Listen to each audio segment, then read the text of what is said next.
This regular meeting of the Burnsville City Council to order.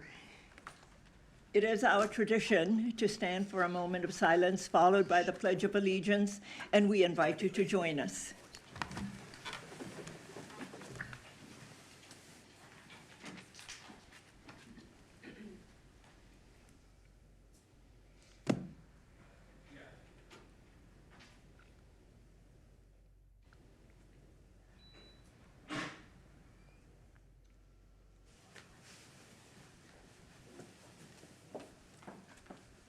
I pledge allegiance to the flag of the United States of America and to the republic for which it stands, one nation, under God, indivisible, with liberty and justice for all.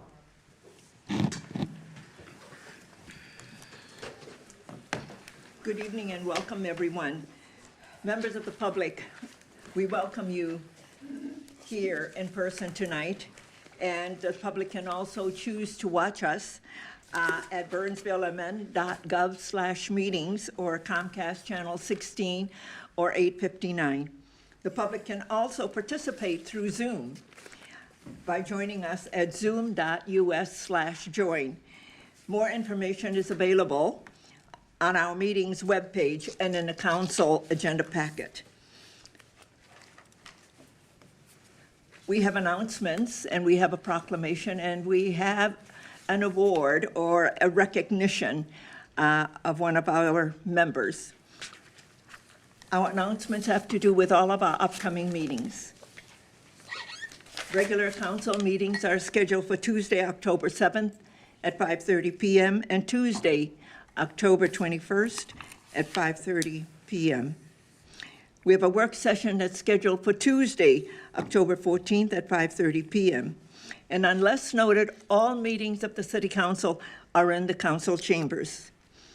So this evening, I'm going to do a lot of this from that side.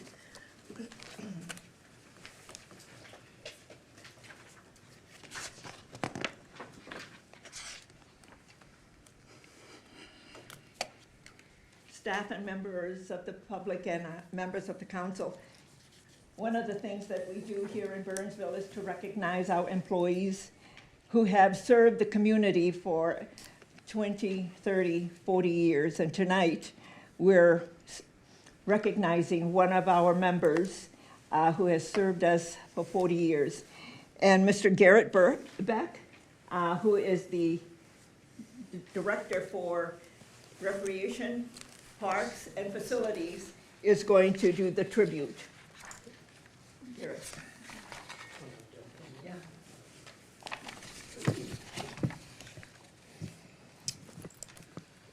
Good evening, Madam Mayor, council members, staff, and the community that's joining us here this evening and watching online. Today we gather to celebrate and honor Deb Cobbins. She is retiring after nearly 41 years of service to our community. Her start date was October 1984. She joked that a lot of our staff weren't even born at that point.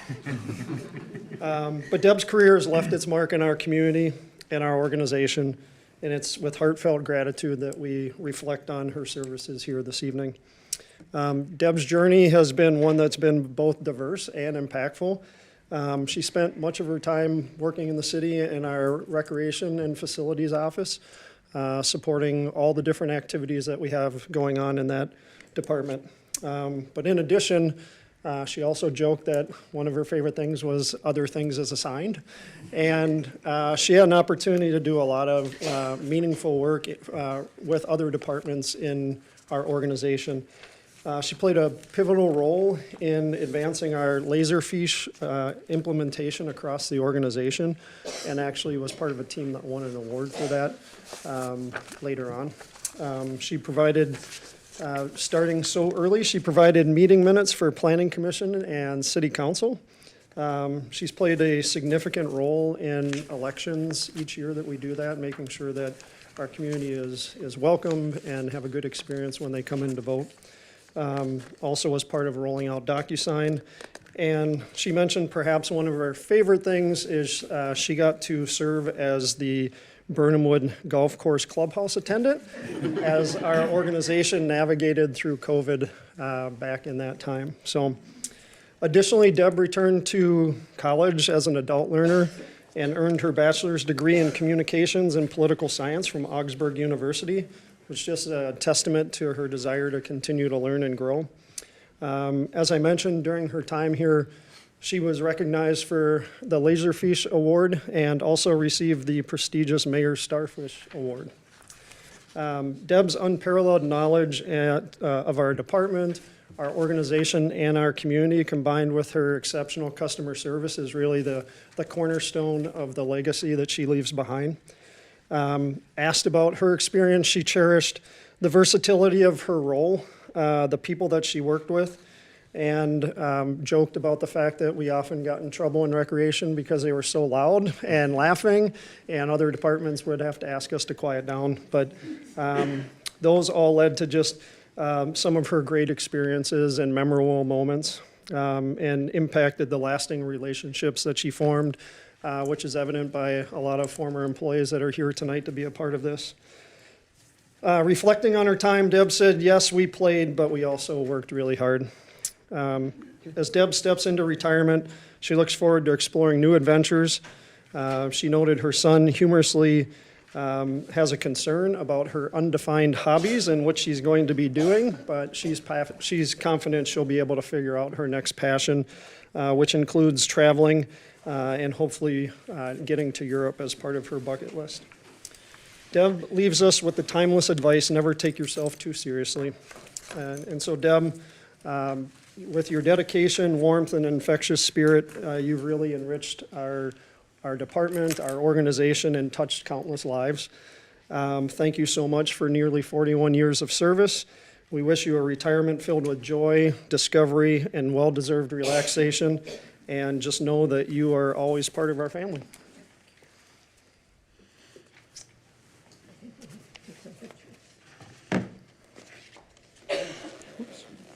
So Deb, you had a couple different things.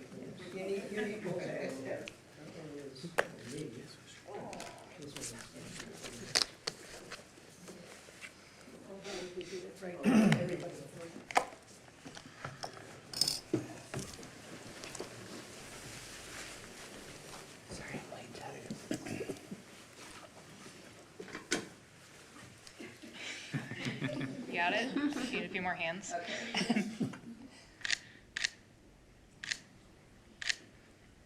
Alrighty. Thank you.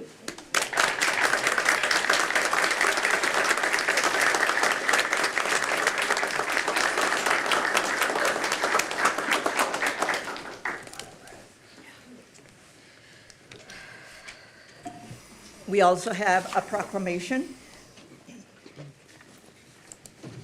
And this is for Constitution Week, September 17th to the 23rd, 2025. Whereas September 17th, 2025 marks the 238th anniversary of the drafting of the Constitution of the United States of America by the Constitutional Convention. And whereas the Constitution of the United States of America, the guardian of our liberties, embodies the principles of limited government in a republic dedicated to the rule of law. And whereas it is fitting and proper to accord official recognition to this magnificent document and its memorable anniversary, and to the patriotic celebrations which will commemorate this occasion. And whereas Public Law 915 guarantees the issuing of a proclamation each year by the President of the United States of America designating September 17th through the 23rd as Constitution Week. And now, therefore, I, Elizabeth Couts, Mayor of the City of Burnsville, on behalf of the City Council, do hereby proclaim September 17th through the 23rd, 2025 to be Constitution Week in Burnsville, and ask our citizens to reaffirm the ideals the framers of the Constitution had in 1787 by vigilantly protecting the freedom guaranteed to us through this guardian of our liberties, remembering that lost rights may never be regained, proclaimed this 16th day of September 2025. And I believe Nick Jones of the Daughters of the American Resolution is here to accept.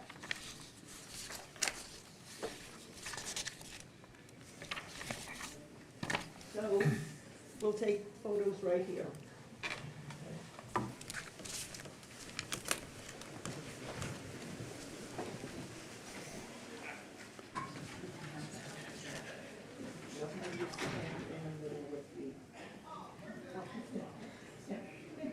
Are you all there? Okay. Perfect.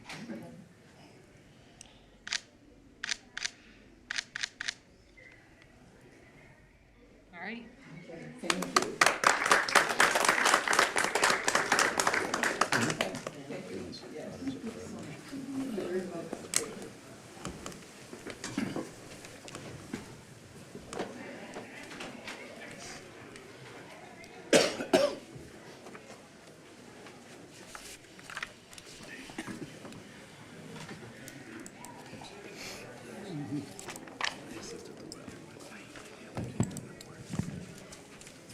The next item on the agenda is citizens' comments.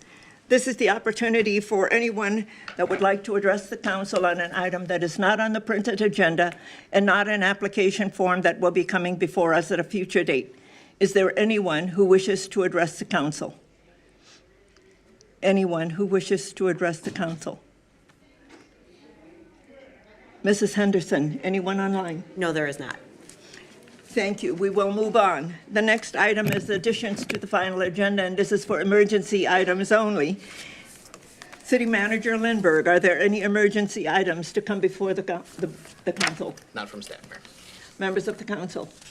Okay, thank you. We will move on. The next item is the consent agenda.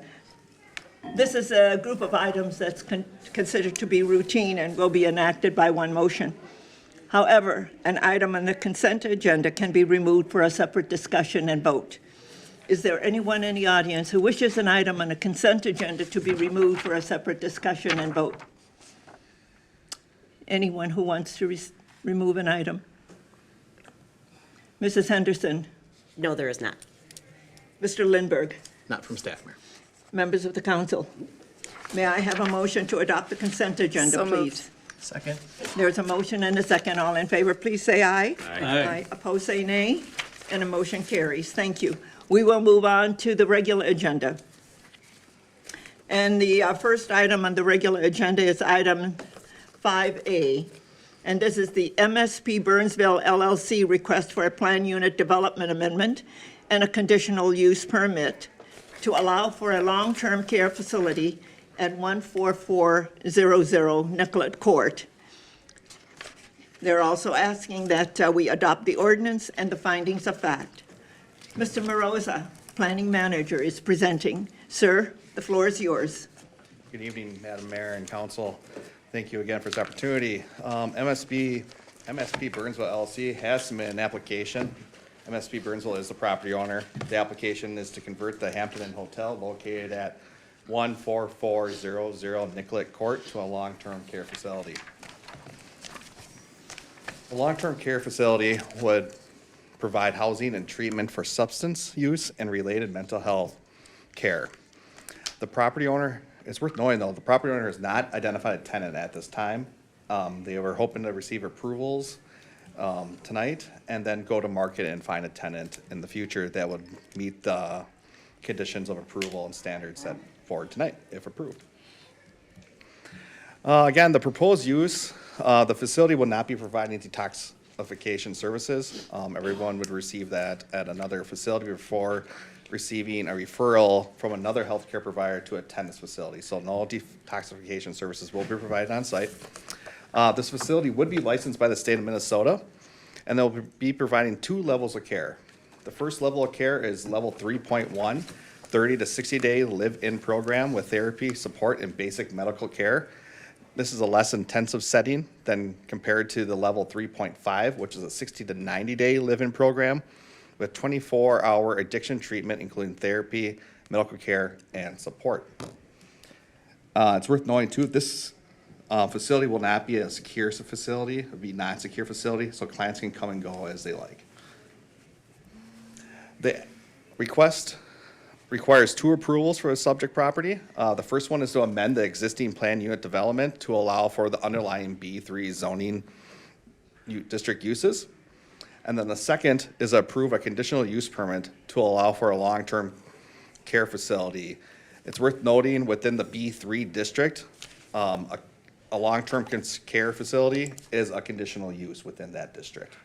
So by approving the PUD, you would allow for the underlying zoning district and this use to be approved via conditional use permit. A little background on the plan unit development. The site is in the Golden Triangle PUD, which was approved in 1980.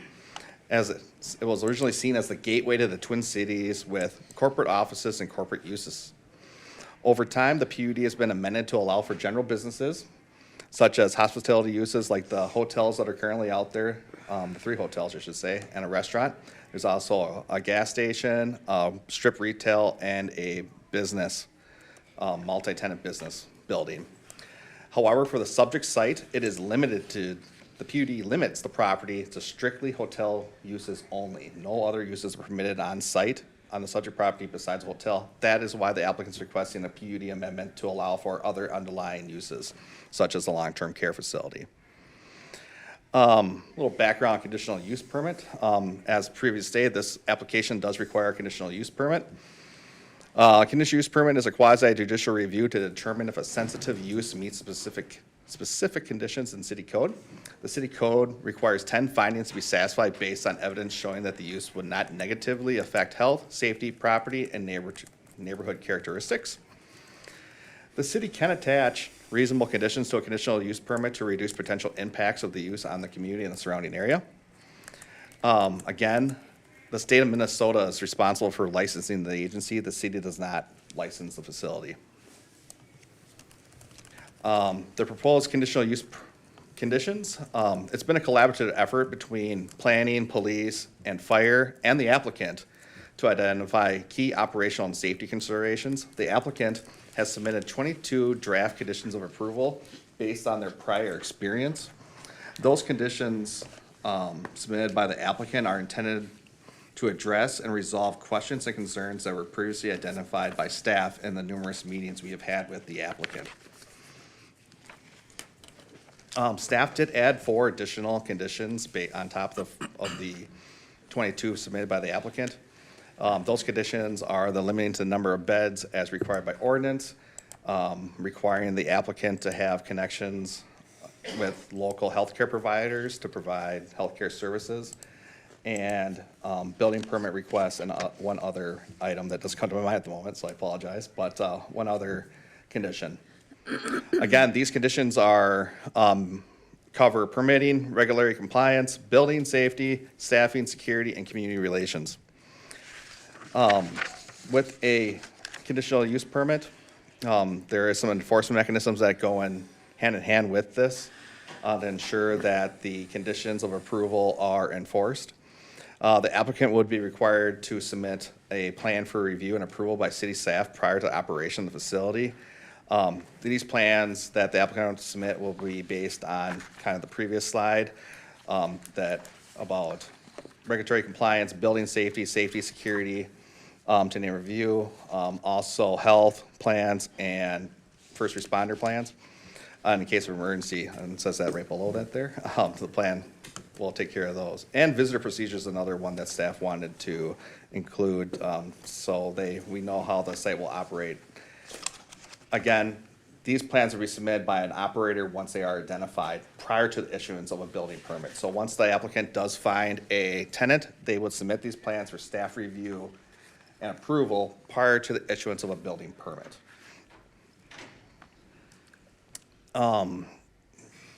Enforcement continued here. The conditions were reviewed annually to ensure ongoing compliance by planning staff and the other city departments that are on site there as well. The operation of the facility could also be reviewed based on complaints and life safety. Again, these fall back on those 6 plans provided by the applicant. They are used as mechanisms to ensure the site is operating as approved. If the facility does not meet these conditions of approval, the city council may revoke the conditional use permit. In addition, I'll also note that within the conditional use permit within your packet, I believe it's on page 22, it notes that the conditional use permit will become void if a building permit or certificate of occupancy has not been issued within 1 year from today, or if the conditional use, the use of the property is discontinued for a period of 6 months or more. So I just want to highlight those two items that, as well. The Planning Commission did hold a public hearing on August 26th. 3 persons spoke at the public hearing, all in support of the proposal. We did receive 2 letters of support as well. The Planning Commission did vote 4-1 to recommend approval of the application, subject to the conditions of approval. On the screen is the proposed recommendation. Approve the planned unit development to allow the underlying uses of the zoning district, and approve the conditional use permit to allow a long-term care facility use at 14400 Nicollet Court, subject to the conditions outlined within the staff report. Again, there's 26 conditions of approval. For city council discussion, there's 3 talking points that we want to raise. Does the city council have any questions? Does the council have any feedback on the development application? And what is the council direction for action on the development application? It's also worth noting that Megan Rogers from Larkin Hoffman is here representing the applicant and has additional background on the proposal. Okay, Mr. Morozo, one of the things that I'm going to do is that I'm going to ask council if they have any questions for you. And then we can, the council then will have some thoughts about the development. And before we even address the issue of an action regarding the development, I'm going to have Ms. Rogers, who represents the fee owner of the property, to present. And then we might have questions for her as well. And so one of the things, members of the council, do you have any questions for staff? Yes, Councilmember Gustafson. One of the questions I have, and I guess maybe it's public safety could answer this for us. Is there, I know you've studied the other homes like this in other areas. And can you give us an idea how many public safety calls we may anticipate a year in that facility this size? Captain Esselman and Chief Jungman.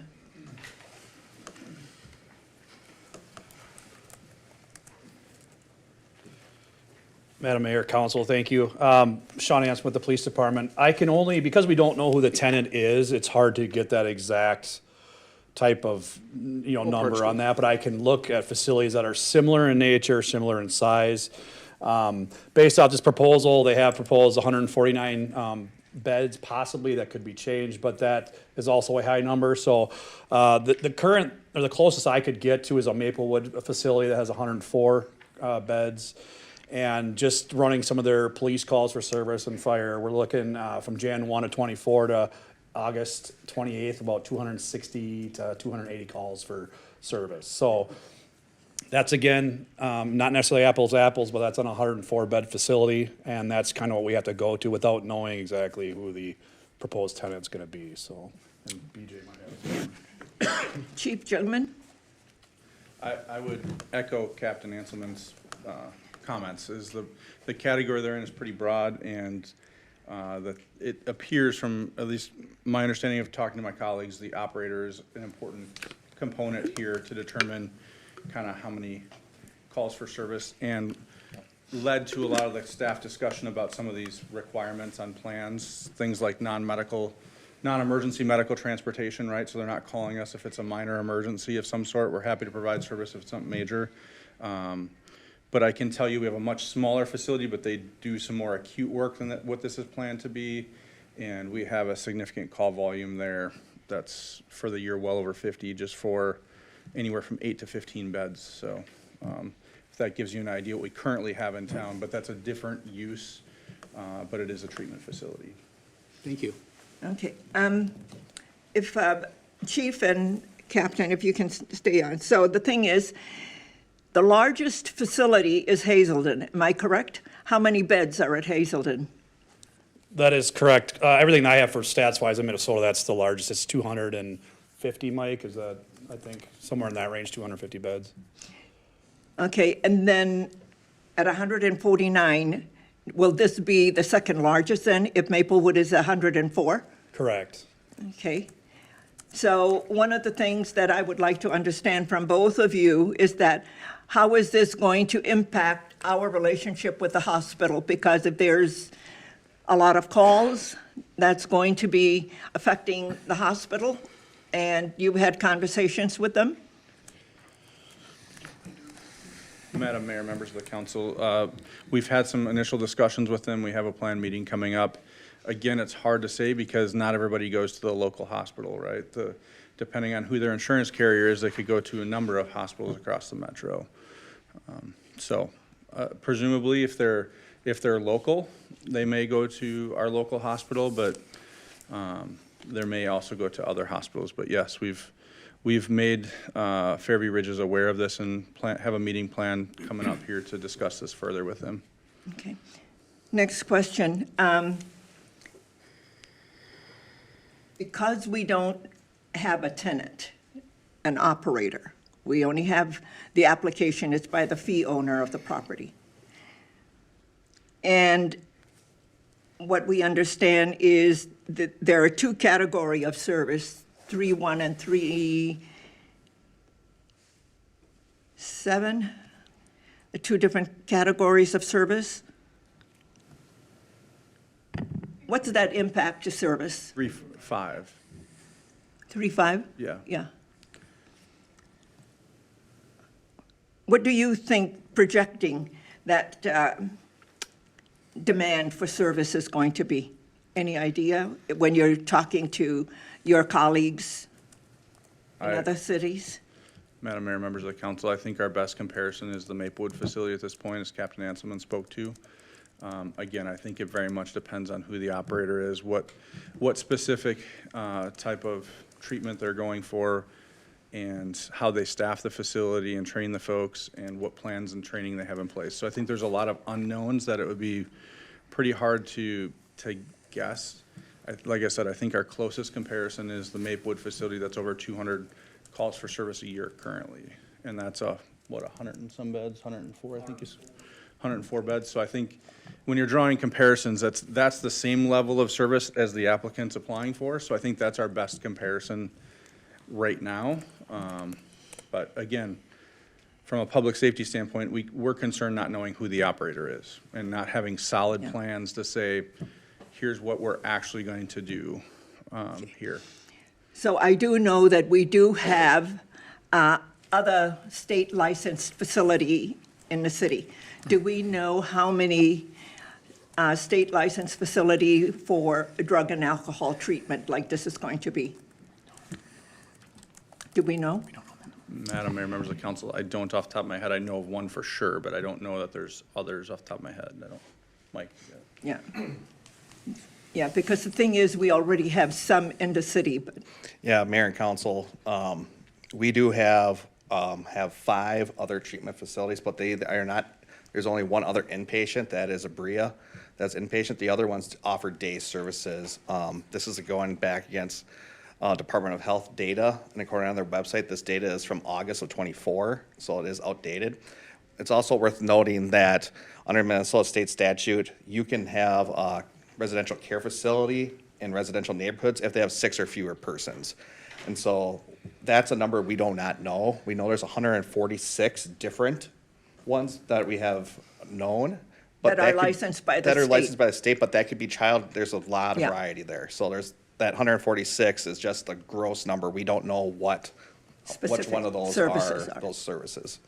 So, and then if I can add one comment to the last one, about the kind of difference between what we took a different approach than kind of like Maplewood did, just to say, kind of go back to what Maplewood's approvals were on their project, the 104. We have a condition in here that states that the applicant has to have a partnership with a local fire medical provider, and one of the things they have to do is meet with like Ridges, it's condition 20 in your packet, that they have to meet with these providers in the regional area here, so they are aware of what kind of calls they can anticipate, and they can plan for this kind of a use and the impacts on their facility. I just wanted to point that out, that we had that condition in there to kind of address that concern, that there may be additional need for care at these facilities, and that we want the applicant to work with these care providers in the area, not to put the strain on our public safety staff for these minor calls, potentially lifts, for example. Yeah. So, thank you. And they're required also, as I look at the conditions on their staffing level, that they have to have a medical provider.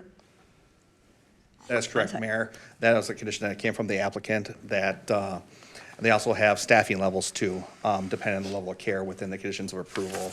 I believe it's 1 per 8 for level 3.5, then 1 per 16 for level 3.1 care. So that's within that as well. And again, that came from the applicant, and it's also on the state of Minnesota's, comes from the state of Minnesota. I can't specifically state though Yeah. which part. For me, my concern is the cost of service for us. And so they have, on the category of 3.1 level, it's 1 staff per 16 clients, and on the 3.5 level, it's 1 staff per 8. Okay. Thank you. Okay, thank you. Councilmember Schultz. So this is my question for staff, particularly for our chief. Could you outline some of the benefits to our community of having a facility like this here? Could you also outline some of the challenges of having a facility like this in our community? Madam Mayor, members of the council, I do think there could be benefits, obviously, keeping people close to their support network. So having a place to treat those with addiction and substance abuse is great. It's good to keep them as close to their social network and their support network as possible. Who knows what the opportunities could be with the right operator, of if there's places that, you know, a way to take some of these patients that we have in our community versus them going to an emergency room, right? It depends on what they do. I think the challenge becomes kind of back to that operator. Hearing from my colleagues, there's a varied experience. Some operators call for anything and everything. So the sheer demand, particularly the low acuity, can be a significant challenge for us. Obviously, if they dial 911, we're going to show up and take care of them. That is our job, and that's not a problem. What I worry about is the resource strain that could place on us if they don't have the appropriate staff, if there's a mismatch between the staff and the acuity of the patients or clients, and if they're calling for things that could be handled in a different manner more appropriately, that we're not the right resource for. Obviously, we will come for whatever they need. So I think those are kind of the two ends of the spectrum from our perspective, and that's why not knowing who the operator is, it's challenging for us to quantify that impact. There's an opportunity for it to be a partnership, and there's an opportunity for it to be a significant resource challenge for us. So, Thank you very much. I appreciate that. That's helpful. Chief, with your answer, are there any of the conditions that, of the 22 conditions that are here, that, actually 24 conditions, 22 was submitted by the applicant and 4 from our staff. Is there any of the conditions here that you think does not meet what you just spoke to?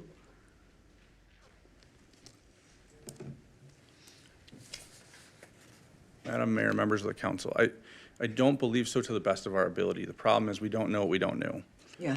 And staff has critically worked together, worked with the applicant, and tried to be very thoughtful about the conditions placed on there to make it workable, and yet try to put some guardrails around there to make sure that it, you know, they perform the work that they're supposed to within the licensed facility.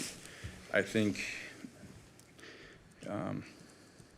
it's challenging to not know what we don't know. I know that's not helpful to the decision-making process. I feel like we've placed reasonable guardrails on there. I feel like we've taken information from our colleagues that have facilities. As Mr. Morales has talked about, our approach and some of our conditions are different than Maplewood's, right? And what did they learn from that? What can we do to make it work better for us? So I feel like we've done everything we can, but I just don't know what I don't know. Okay, thank you. Councilmember Workman. I don't have any questions. I'm just gonna say that I'm not in favor of this development. I'm happy to table this for more detailed background on it, but I think this fundamentally changes the corner over there. One thing that wasn't mentioned is that there is a charter school located very close to this building. And I just don't think that this is a good fit for this part of town and for Burnsville. That's not to say that these aren't needed. I do think they are needed. They're valuable, but I just don't think it's a good fit for what we're considering tonight. Okay, thank you. Councilmember Keeley. Thank you, Madam Mayor. BJ, I just have a question. Understand the concern for the service drain with the anticipated call volume based on like businesses. Aside from the staffing demand, when these calls are made, does the fire department issue an invoice for the service like a 911 call would? And if so, what is the general expectation for getting reimbursed for the call of service? So Madam Mayor, members of the council, the ambulance service does standard billing. So if we go and respond and transport a patient, we will issue a bill as is customary through the medical system and bill their insurance company. I will tell you what's billed and what we receive are two very different things. Yeah. The majority of our patients are Medicare or Medicaid. And so we may bill $1,800 for advanced life support transport, but receive $400, let's say. The return is about 30-some cents on the dollar, roughly, give or take a few cents. So that is issued to the patient into their health insurance, if they have it, so. Follow up. Yeah, Councilmember Keeley. What are the calls that you would go on in a circumstance like this, based on what you learned from Maplewood, where it's not billable? This might be some of the call activity that you have at similar existing facilities in Burnsville where you're not transporting, but you're still called, the resources are still demanded to show up, and you're doing something different and not triggering a bill. How many of those anticipated 400 or 500 calls out of a facility like this would be a non-billable call? Madam Mayor, members of the council, I don't know, we didn't get in that level of detail with our other facilities on non-transports. I would say we transport the majority of our patients. Very, I would say, I'm trying to think off the top of my head, I want to say it's around 10% we don't, roughly. That's for an EMS call. Some of the facility calls we get that we can't bill for are like lift assists, right? So we get called, someone falls, there's staff there, but they don't have enough staff to lift them. I don't anticipate a lot of that because I don't know that this type of facility has that type of client. There's some, no doubt, but I don't think that that's the majority of what clientele they would have there, from the information I have. There's a few others where we might show up to somebody having, like an asthma attack or an overdose where we'd give a medication and they wouldn't need to be transported, but those are rare. The majority of those patients need to be transported. So I would say, I would expect the transport rate to be pretty high, at least from our existing data. Thank you. Okay. That's all for now, but I have more questions later after. Sure, and we do have a resident who also wants to speak, but I'm going to go now. If there are no other questions for our staff at this time, but be prepared after we hear from the applicant, there might be more questions. So I would like to invite Mrs. Rogers of Larkin Hoffman, who is presenting for the applicant. Welcome.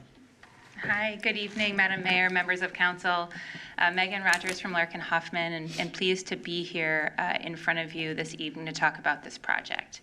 Well, I had some things that I had prepared to talk about, but based on sort of how our conversation is progressing tonight, I think I'll step right into answering the questions that I've heard from you all.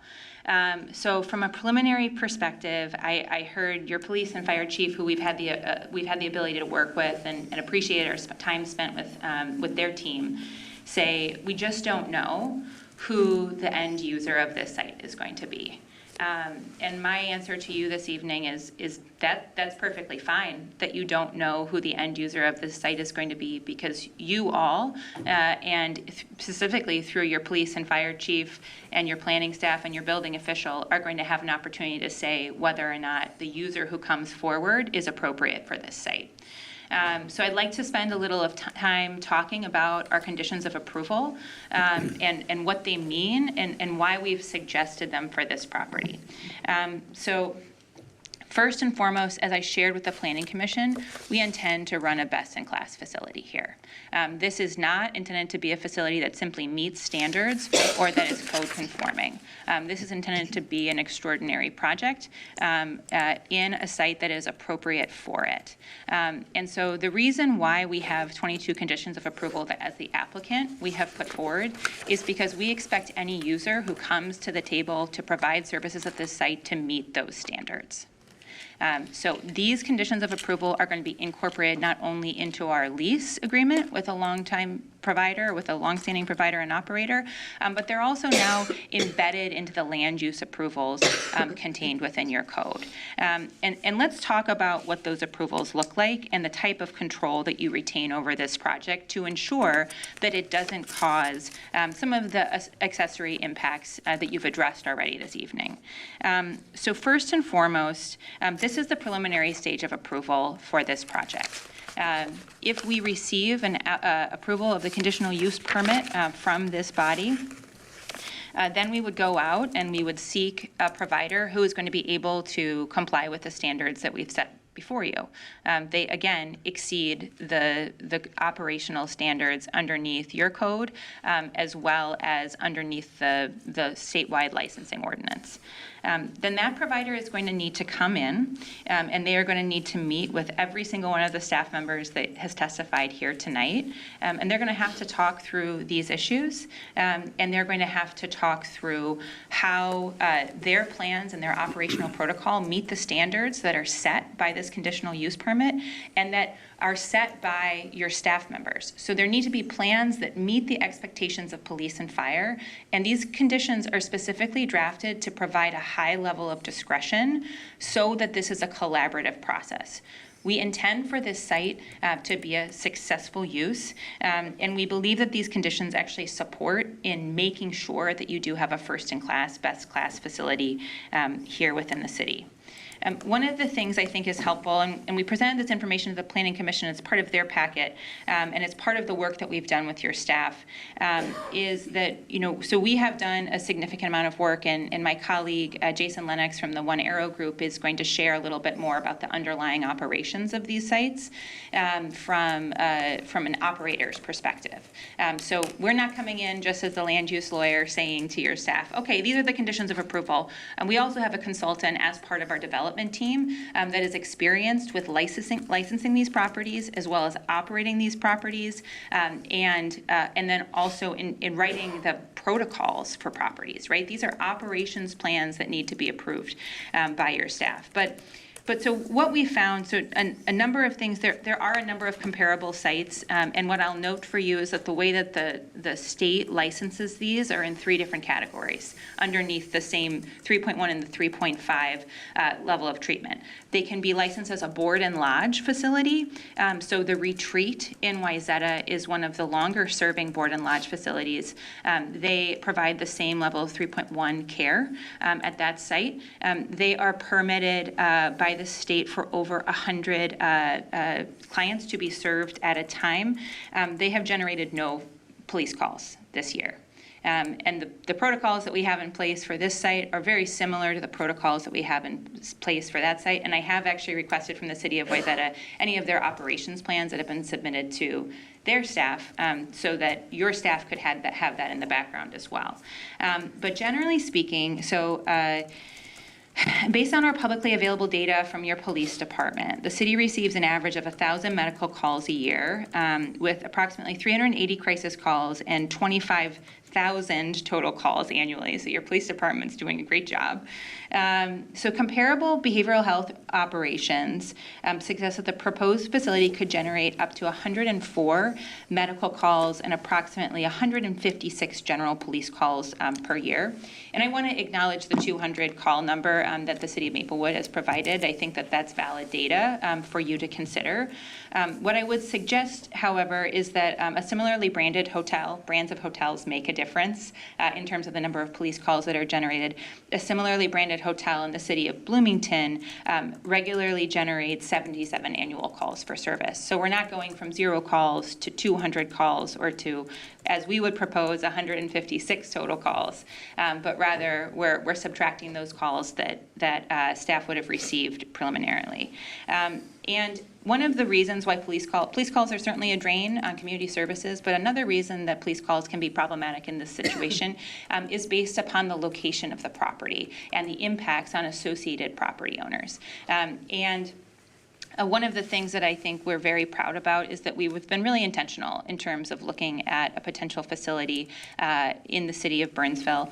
Number one, its proximity to ridges is absolutely a benefit, and we see them as a long-term partner with this use. But number two, this site is uniquely separated from other conflicting uses.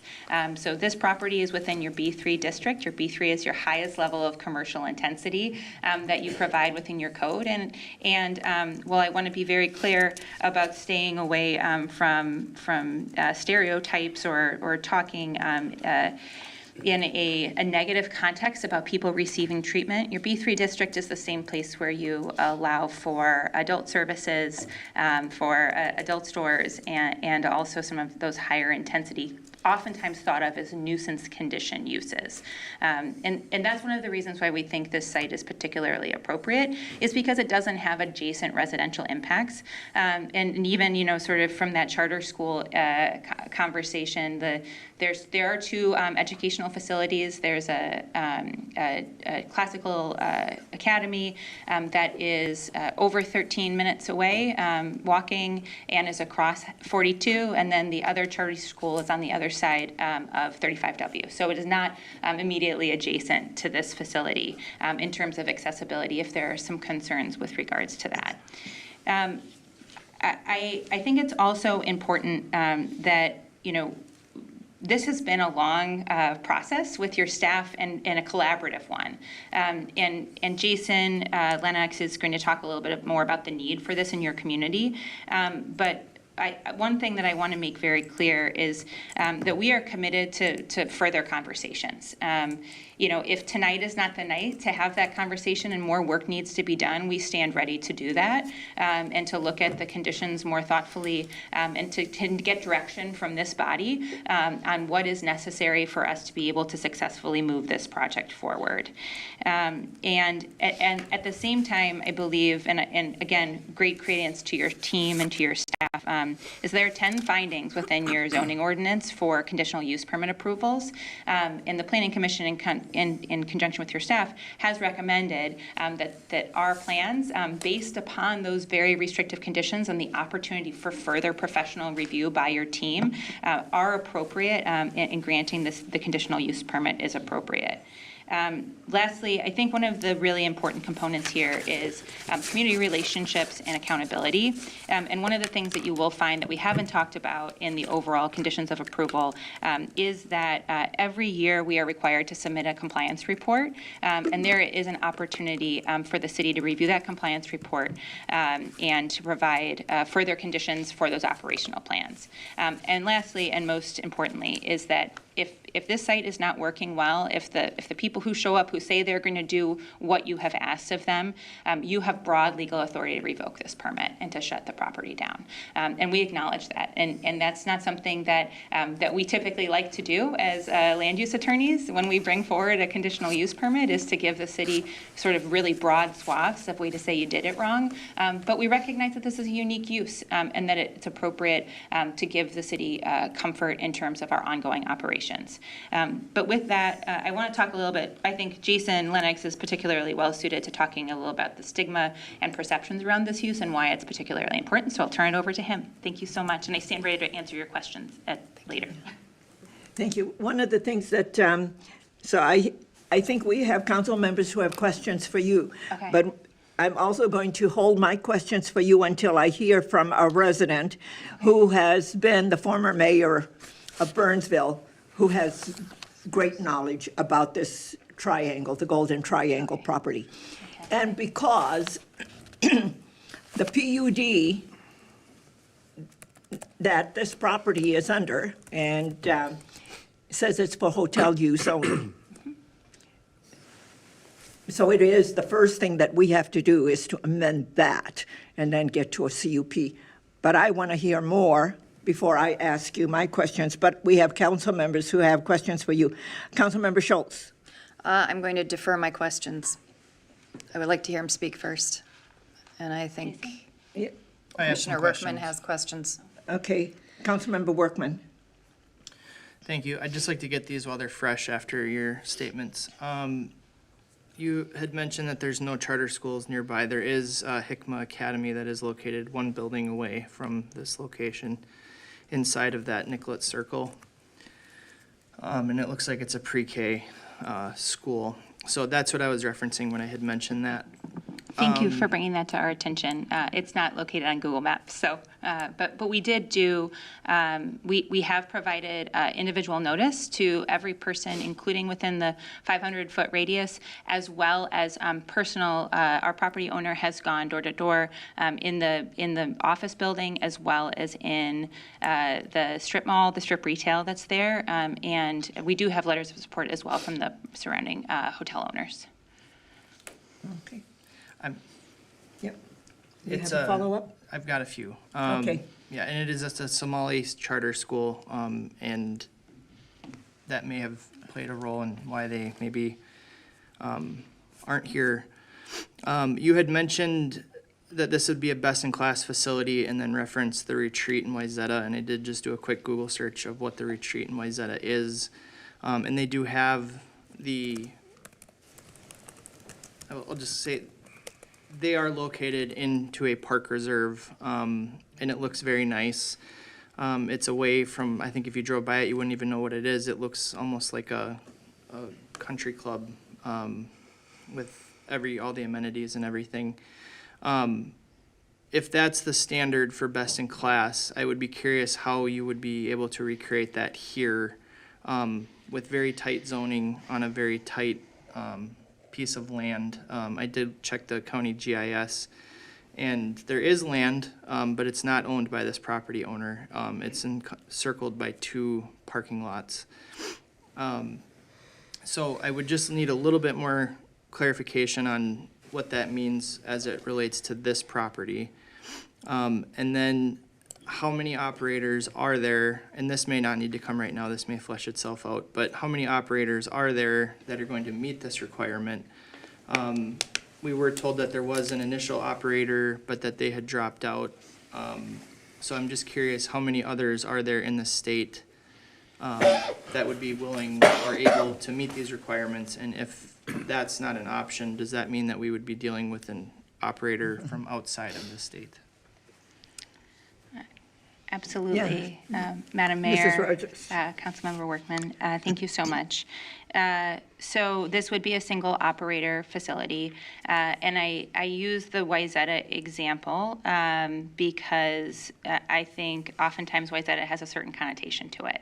And I think it normalizes this use. But I have a better example that is very similarly situated to this project within the city of Eden Prairie.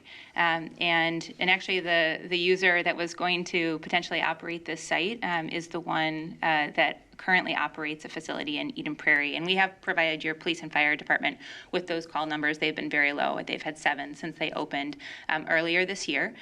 So in the city of Eden Prairie, there is a former Extended Stay America that is within an office park. And it's located next to dentist offices and a variety of other, there's a sort of like a townhome style project, and then a traditional commercial office building, and then the Extended Stay America is there. And it was actually built very much to serve the Super Value complex that's located in Eden Prairie, but when that closed down, so did the associated need for the Extended Stay Hotel.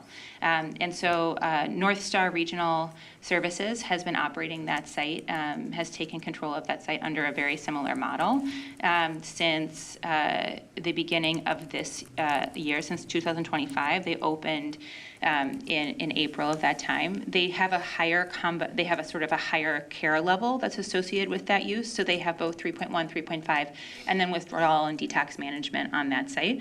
It's been very successful. Has more rooms. So that site. So this is a good, actually, just practical example. Is that the property would be able to accommodate 200 beds at the Eden Prairie facility. But it has been licensed for a lower number than that. And so when we come in and we ask for a conditional use permit request, that 149 bed number is actually derived from your code. There's a code provision for long-term care facilities that says 600 square feet of the overall parcel per person. That's how we generated the 149 beds. We would actually we'd be at 148, but that would not be all of the rooms in this property. Just to be clear, that there actually could be more people, but we have not asked for that. And similarly, in the city of Eden Prairie, there could be up to 200 people served, and they are serving under the 3 levels of care, just over 150 at this point in time. Okay. So they have 150 active beds. 150. So they have 70 3.1 beds. They have board and lodge facilities as well, which are not bed specific, but for a CUP process, there isn't another good way to describe that. It's a blanket license as compared to a number of units license, and then 30 detox beds. And they've been open since April. Okay, thank you. Councilmember Keeley. Thank you, Madam Mayor. You made some statements that were news to me, and I think they address some of the concerns that we, in our position, would have related to a facility like this. So our biggest concern is no operator yet, so we have no idea, are we approving a zoning for a good operator or a potential bad operator, and that's a big concern for all of us. I just wanted to ask our city attorney if he would, I don't mean to question an attorney and ask another attorney to Very validate reasonable. another Thank you. attorney. That's why we got attorneys. Trust our attorney. Are You you, should. are you under the same premise and assumptions or knowledge that was presented about our control on a management company coming in and our control if they don't perform to pull the license or pull the permit, whatever we would issue, right? I Yeah. think state license us for permit. Mayor, Mr. members of the Shepherd. council, let me start with the latter question. Absolutely, with a conditional use permit, we have the latitude and the ability to pull it if we have a record of evidence of violating the conditions. And that's one good thing about the level of detail that's in this conditional use permit with 26 conditions. There's a lot of requirements on the operator, even though, as we've talked about, we don't know who the operator is. In terms of weighing in on who the operator is, there's various provisions, and I was just taking some notes in here, where we get to review and approve as a conditional use permit term, various plans related to the security and operation of the facility. And so that is a fairly significant level of conditions that you don't really usually see in a conditional use permit, as Ms. Rogers had noted. So there is a much higher level of control that we have with respect to the kind of the front end, someone leasing the property than you normally would when we grant a CUP. Thank you. Okay. You're correct, but I Yeah. didn't expect it to be. I just wanted to hear his interpretation, because we get to listen to him and can maybe understand where he's coming from a little bit easier than a new person. But I appreciate that it is, there's a lot of things that have been said and concerns about the size, right, and the number of beds, the impact to the community, et cetera. So prior to this, I kind of felt like we were in a position to have to make a decision, but then lose complete control after that if it were to go south, have problems that we no longer, we're pure zoning, not operational, but through the CUP and those conditions, we're, obviously that you've agreed to, we're given some authority to have some additional oversight and control or controls using various tools within the CUP, right? So, thank you. I think that helps. It doesn't necessarily cure the concerns per se, because there's so many others that are potentially impactful to the area. But I'll save the rest of those for after this, these next few people speak. Yeah. You spoke about an agreement and what that agreement would, and so I'm going to have Mr. Shepherd also listen into this, and because so right now you don't have an operator. And one of the things that is of great concern for me, because once we approve this, it runs with the land, a conditional use permit runs with the land. However, the fee owner right now owns the property. And I wonder if there is a condition from your expertise as a land use attorney and from our attorney that could give us some assurances that if there is an agreement that if the fee owner sells the property to someone else, will the conditions be applicable under an agreement so that we have assurance once we make that change and now we run with the land? However, my concern is what happens with the new fee owner of the property if they don't agree with the standards that we need to comply with, that is important to us and will affect our level of service and for our community as a whole. So I'd like for you and Mr. Shepherd to think about that, and then I'll come back, because that's important. There's a difference between the agreement between the fee owner and if he decides to sell it, and whether that agreement that we have is going to be something that is going to be transferable to the new owner of the property. So, Understood. okay, thank you. Yeah, because I want to hear from our resident who wants to speak, and then I think we can come back and have another discussion while you think about that, and Mr. Shepherd thinks about it as well. Okay, thank you, Ms. Rogers. Mr. McElroy, former mayor of the city of Burnsville, and I believe you were on the council during the Golden Triangle PUD. Thank you, Madam Mayor. I appreciate the word of that old mayor. My wife, in fact, often refers to me as the old gray mayor, or on occasion, the former night mayor. But let me start. I'm here on my own behalf. I am a member of a few things, but I'm not here on anybody else's or representing any organization. Let me start with a story. I was, the PUD first development was then the Country Inn by Carlson and a country kitchen, which is now the original Pancake House. It was the very first Country Inn by Carlson. It was a joint venture of M.A. Mortensen Construction and Carlson.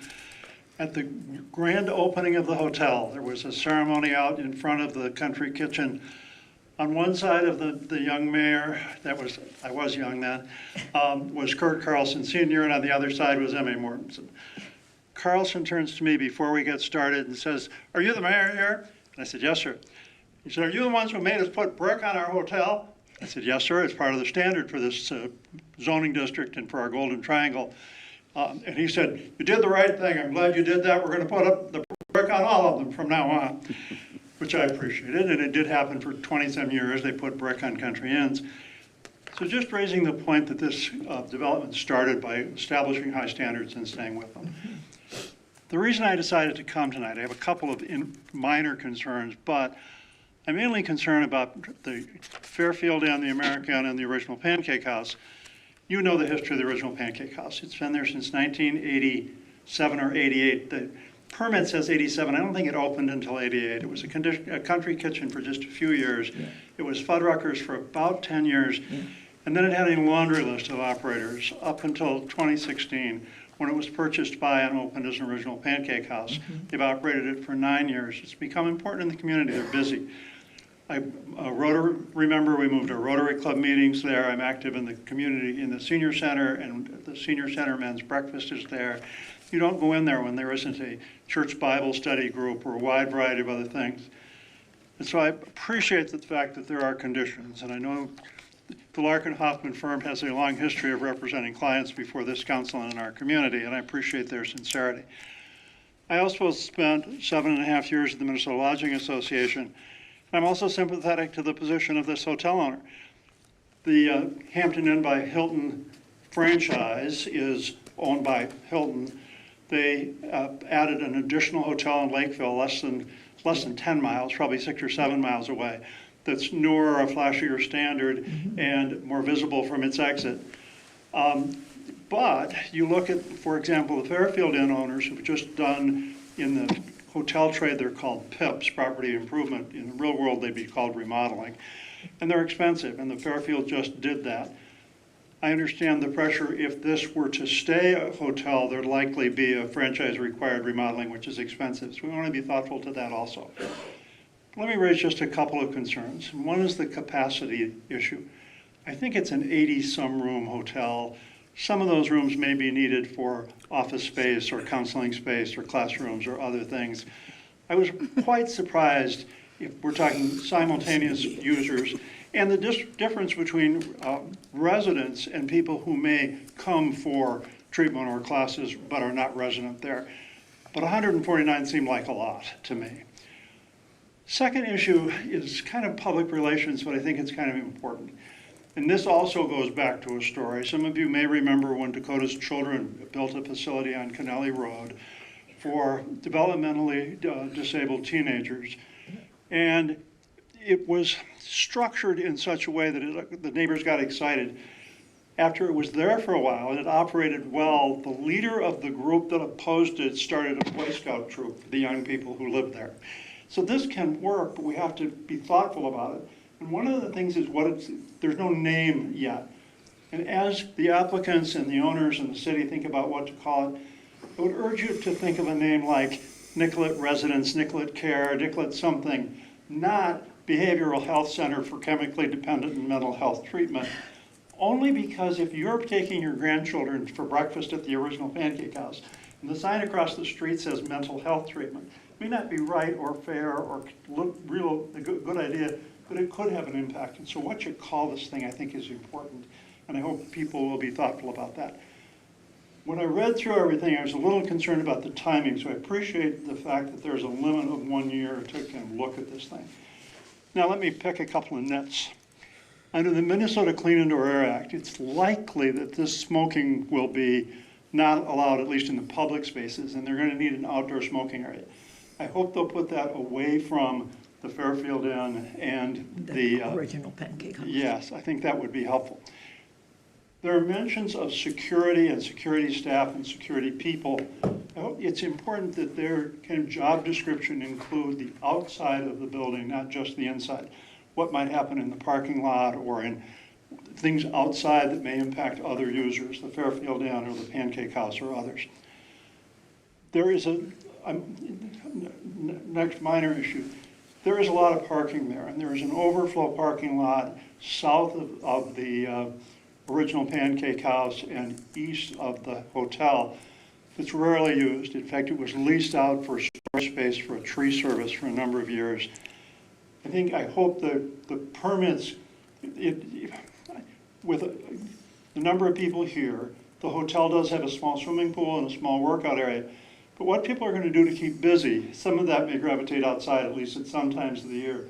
And so I hope the security arrangements include that outside aspect to this. I understand and I appreciate the presenter acknowledging that the conditional use permits can be revoked, but they have consequences then to the real estate value, to the operator, to the employees, and to those needing service. So although you fall back on that, if it's necessary, we should try to create approvals where that wouldn't ever be necessary and the operator is strong enough. I appreciate the mayor's concern about the fact that once this real estate has a flow of cash, maybe better than a struggling hotel, the current owners may seek to sell it to a real estate investor that's not necessarily a hotel operator. And it's extremely important that the interests of the city and the community be protected in that respect. Yeah. So that's all I had to say. I thank you for listening to me. I promise not, this is the second time this year I've been here, and I promise not to come that often in the future. I hope not to anyway. No, I appreciate your coming because you bring a lot of institutional knowledge, and it helps us, it helps me, I know, with decision-making, because you make some very good points. I was going through, and I know that they have surveillance, but I wonder how many cameras are going to be for the outside so that they can be cognizant of what's going on the outside as well as the inside, but they Cameras are one thing, but a well-trained security person walking around. And you might ask what the training level of the security people are going to be. I can't imagine that they would be post-trained, but they should have some level of training. And the detail that you get into when you finally have an operator, I shouldn't say finding, when you have an operator, could include the training level and how many security people there will be. Yeah, okay, thank you. Thank you. Any questions or comments for Mr. McElroy? No, I agree with the mayor. I appreciate when you come because it's always a history lesson Yeah. and things that none of us remember because I was 9 when you were the mayor. Yeah. I do, You just had to get that in. I think it's Professor McElroy is what we should refer to. I do appreciate that when you all made the decision for the Golden Triangle, that the PUD for the Fairfield and the Hampton was for hotel only. So it was so specific that it gives us something to look at with this, because that's the first thing that we have to amend if we're going to go with this development and facility, which means it's a CUP, and it runs with the land, as you know. And I think that if is important. I'm glad that you're taking that approach. I will remind you, you're all too young to remember, prior to this proposal, there were a number of other requests for that land. It could have been a Target or a Walmart or I don't know what else. And the council said, no, it should be a higher use. It should be a more visible use. Should say take advantage of this unique nature of a junction of 2 interstate highways. It's one of the busiest real estate sites between Duluth, Minnesota, and San Antonio, Texas, along 35. And we tried to value it.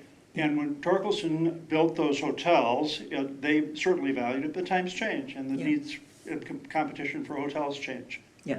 All right, thank you. Thank you so much. All right, members of the council, questions for Ms. Rogers and staff? Ms. Rogers? Councilmember Schultz, did you want questions for Ms. Rogers? No, I would like to hear the other gentleman speak. Oh, and give us your name and address for the record. Yes, good evening, Madam Mayor, members of the council. My name is Jason Lennox, Jasonlennox. Okay. And I have a You're with the Hopkins, One Minnesota. Arrow Group. That's correct, yep. Okay, thank you. Thank you for being here tonight and for all this discussion. It's been very helpful. I actually applaud the council for the protective nature of Are you this. part of the ownership?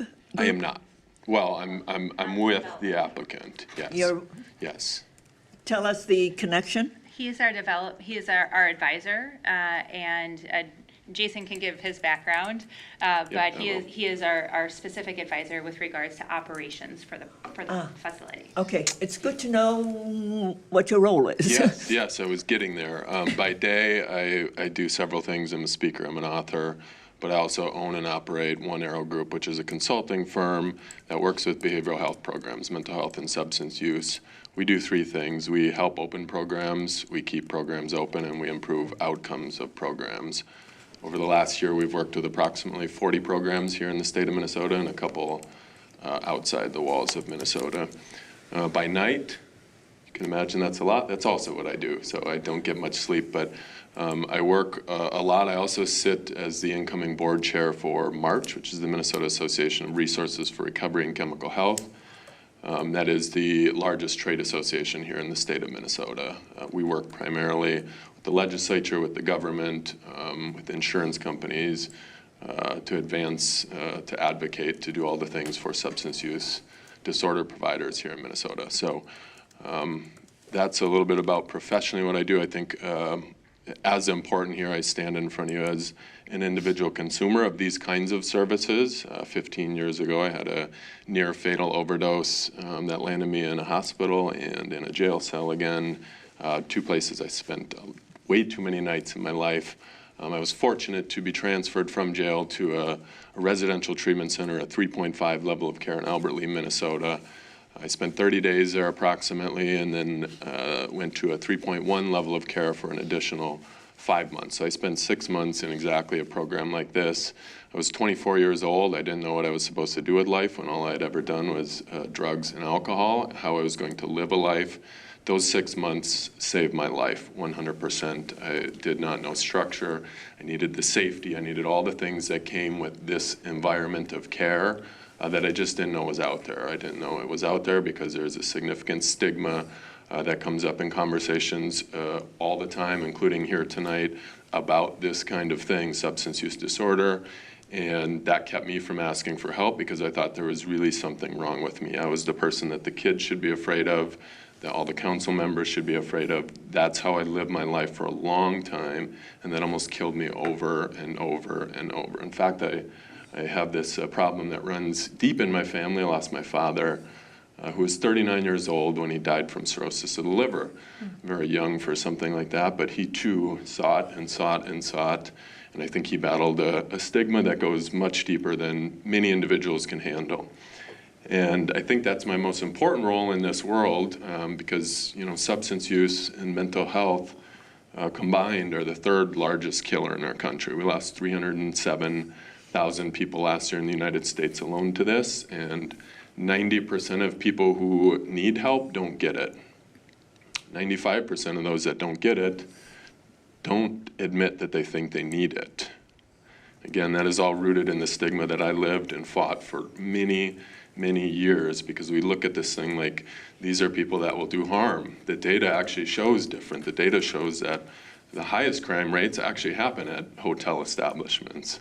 The data shows that there are more significant crime and the costs are higher at a convenience store, at a package store than a treatment center. In fact, there's a study done 5 years ago that shows that at the county level, one treatment facility of this kind would cost about $1.1 million. But the social savings from upstream levels of care, hospital visits, violent crime, property crime, was $4.2 million. It's not math is not the thing. That's almost a 4x return for this kind of care and study. There's a lot of data out there that shows every dollar invested in a program like this returns anywhere from $4 to $7 back to the taxpayer. And I'm probably an extreme example of that. It costs you all $50,000 to put me through treatment, to get me the help that I just didn't think was out there. And since then, through my corporate career, I've been able to work with organizations, again, to the tunes of dozens and dozens of dozens, to save tens of millions of dollars. I've started charities. I sit on 8 boards currently, 8 boards of mission-driven organizations. I've started charities. I chair one. I just opened one I'm about to go to West Virginia. I don't know if this is a good idea or not. Travis was asking me how I was preparing for walking 307 miles, but it's a national campaign that I'm willing to do to walk from West Virginia to Nashville, Tennessee, to have this conversation so that people feel safe and secure in talking about these problems and looking at this as what it is, healthcare. This is another healthcare service. We all go to the doctor. Hopefully, we're all getting annual checkups. This is another form of healthcare. It has gotten as bad as it has gotten. We have the stigma because we have refused to do anything about it. And that's why I'm going to walk 307 miles, and hopefully some of you will join to get to the number of 307,000. And we will raise that many dollars to go back into the economy to fund programs that save people's lives. 1 in 6 of us sitting in this room right now are struggling with substance use disorder. 1 in 4 with mental health, serious mental health issues. So you can look around the room and see there are a lot of us that need help. It is not too far out there. I've been fortunate. I've been one of the very fortunate ones to be here. And so again, my example may be extreme, but what I'm trying to drive home is that when people like me who never stood a chance because I had the world telling me that there was something morally wrong with me, and because of that I refused to seek treatment, when people like me get a second chance and a second lease on life, I don't just live life. People like me turn around and do the things that I just talked about, and we actually become some of your most productive members of society. This is where the greatest world changers live, and people who've lived through this, because when you walk through the doors of hell over and over and over and over like I did, like my father did, when you make it out alive, there's nothing that seems too big. And I just urge everybody consider that. I applaud the protective nature. When I was first contacted by Megan and Jay, the first thing I said was, if I'm going to stand on public record and make statements and talk to this project, I want to have a say, and I want to know who's going to be involved in this, because it's my reputation on the line. I told you the positions I hold and the things that I'm doing in my life. I have something at stake here. And when she talks about best in class and the quality of care, this is why my organization exists, and this is what I'm out to do. And I will be in those conversations. And if I have to stand before you again in a year or two and say, I don't believe in this, let's do something different, then that's what I will do, because it's, again, my reputation. And again, the numbers, the stigmas, the things, yes, there are schools, but by the way, people who would be a threat to our kids are not allowed to be in the areas where there are kids. And the program has the ability to say yes, to say no, understanding where they live, understanding where they exist. And I just think those numbers, you don't have a residential treatment center in this city. There isn't. You have 6 outpatient facilities. You have 1 withdrawal management, otherwise known as detox facility. Very different levels of care. I don't know that one has existed here. I think it's worth a shot. 1 million to 4 million to be able to see some of the return on the investment. We look at this as a cost center. It really is an investment fund. My life is an example, and there are millions of others who've experienced the same. And I don't want to forget anything, but I didn't. I don't know how. I got it all. Thank you for letting me share. I'd be happy to answer any questions. Thank you. Thank you for telling your story. And yes, I agree, these facilities are needed for us. It's our community, and there are some things that we have to address. But you're right.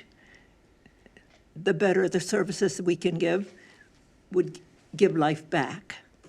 And then those who are rehabilitated can give back to society.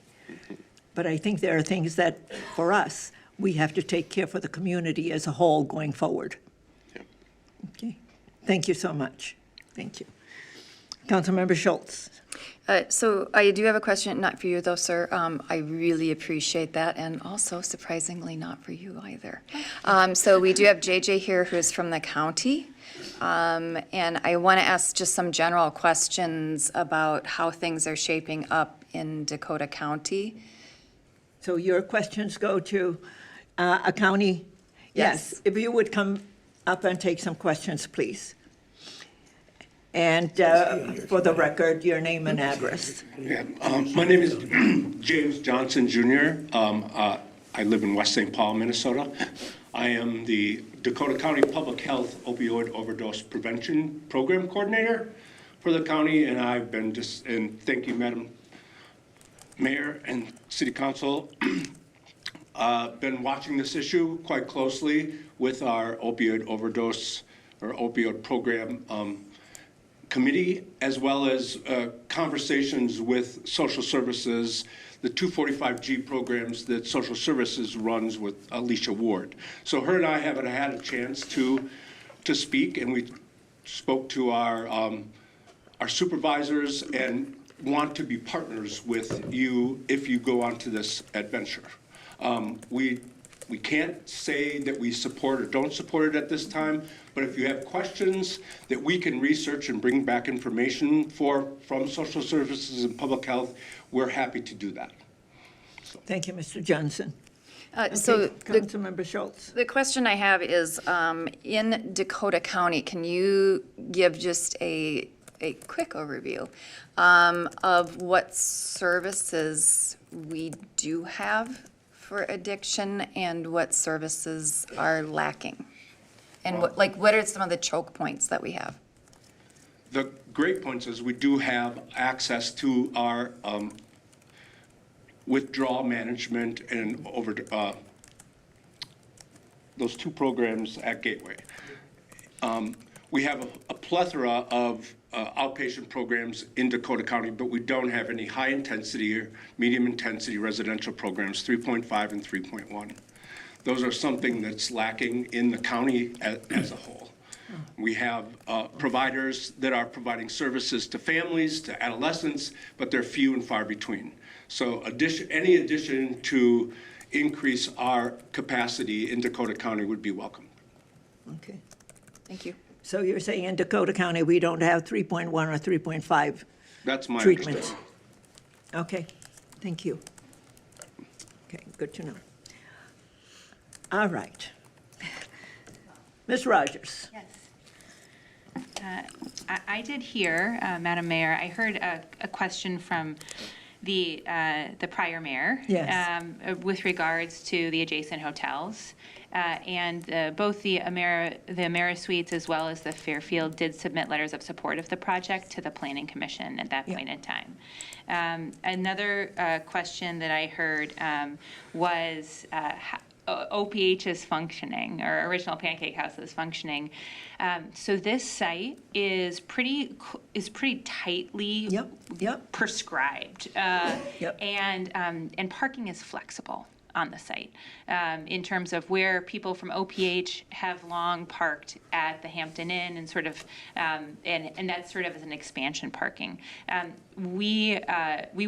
So you will see in one of the conditions, specifically with regards to security plan, we talk about physical safety measures, and one of the things that police and fire had talked about was some fencing associated with the site. And by fencing, I don't mean like ugly, scary fencing. I mean aesthetic fencing It would not be best in class. Yes, exactly.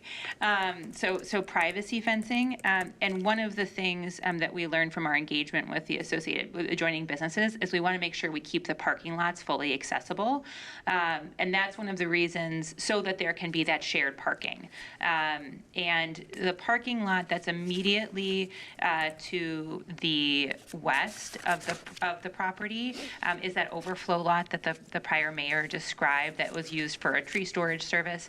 There's a lot of restaurant parking that occurs there, and we would certainly be open to memorializing rights to utilize that parking because we have significantly access parking available on this site.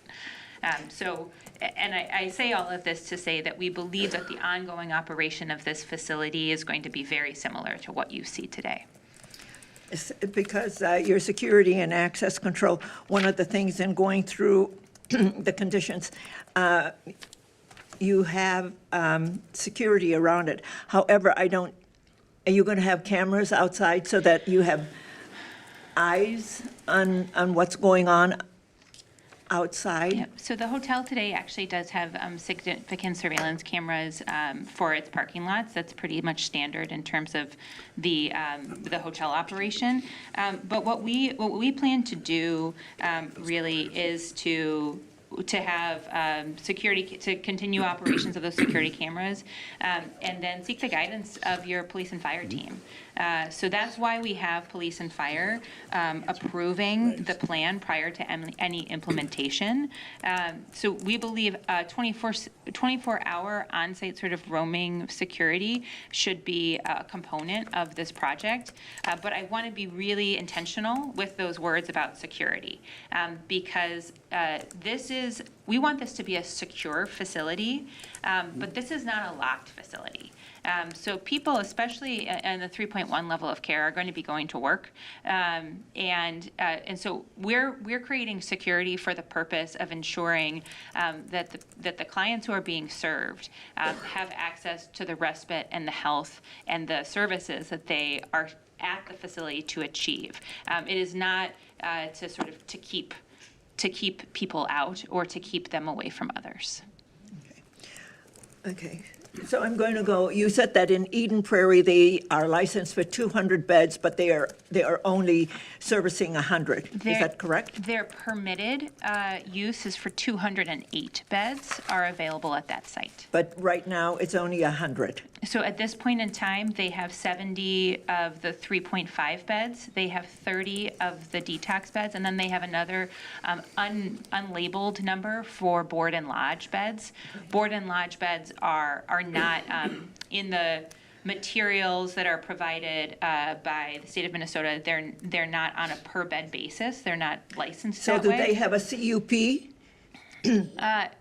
No, they do not. They are permitted use within their district. They're a permitted use. Yes. Okay. So the city of Eden Prairie allows for long-term hotel stays in combination with medical uses within their high-intensity district, and staff made an interpretation that they were a permitted use at that time. Gave us a lot of secure right now because it's a PUD and it's only hotel use. So if we're going to do something, if this is going to move forward, that's the first thing that we have to address.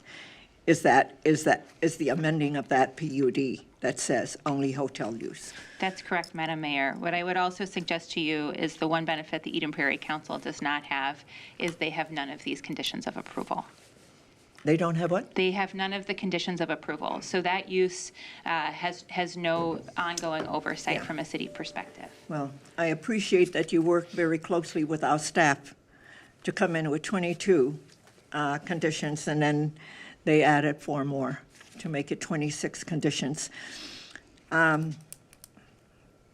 So, Councilmember Gustafson. I had pressed the button, I did. Oh, That's why you did your conversation was going. I just want a little clarification. I just heard from the county, we have no long-term treatment facilities in the county itself. And so people normally go through like a 28-day treatment process. So is this the long-term more for people that kind of have problems, kind of keeping themselves together for a while? And I get it's a disease, okay? So I'm not making that judgment, but some people do struggle staying sober. So stays at the 3.5 level can be between, it's actually a 30-day stay is typically the shortest stay. So between 30 to 60 days, and then typically at that 3.1 level, that's an additional 30 days should they choose to continue to stay within residential treatment. Oftentimes people either go home or they go to sober living. So they go to sort of overarching the continuum of care. And when we talk about the continuum of care, so every single person who is coming to this facility is required to have a comprehensive treatment plan. And that comprehensive treatment plan and what a provider is going to ask is part of the approvals underneath this conditional use permit. So you will not be individually approving each member, each client and patient that comes to the facility, but what you will be doing is setting the standards in terms of what the facility has to provide. And that's very important because that's going to reduce the overall medical calls. It's going to ensure that the medical staff that are available on site at full operations, there's over 36 medical staff operating on the site over the course of a 24-hour period. in addition to support staff and in addition to non-medical staff, so there's two staffing distinctions there, but then also determining that people are healthy enough for this level of service. And then as they leave, what is their next path? What is their step into either sober housing in a variety of communities or return home or yeah. Thank you. Councilmember Workman.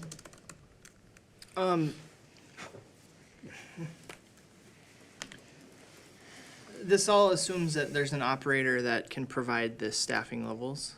And I had asked this earlier, and I think it just got missed, and that's fine, because we were talking about a lot of things. But how many operators are there, either, almost said domestically, but in Minnesota, that are gonna be able to meet this criteria? And if there's not, I assume these are outstate providers then.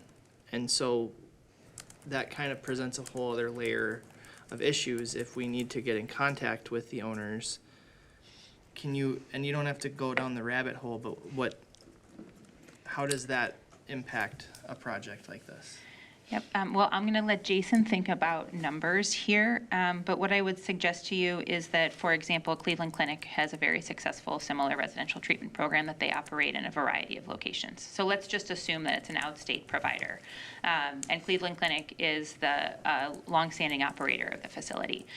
So what is required underneath the state licensing, as well as underneath his conditional use permit, is that there is a medical director that is available on site. And so that's the person that the city has. So there might be a larger, and Mayo similarly operates this. There's Promises. There's a lot of national providers of residential treatment that in a hypothetical space could come into this site, but they would need to have a local person that is responsible for operations.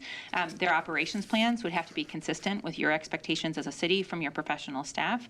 And then lastly, of course, they have to continue to operate in that model, or otherwise Mr. Shepard is going to bring revocation proceedings against the owner as well as the operator. Okay. So then it would take some time to build a staff and build this potential facility. Yes, absolutely. So I think that's a very excellent point. In terms of phasing of this site, scalability is very important. From a medical and from a treatment perspective.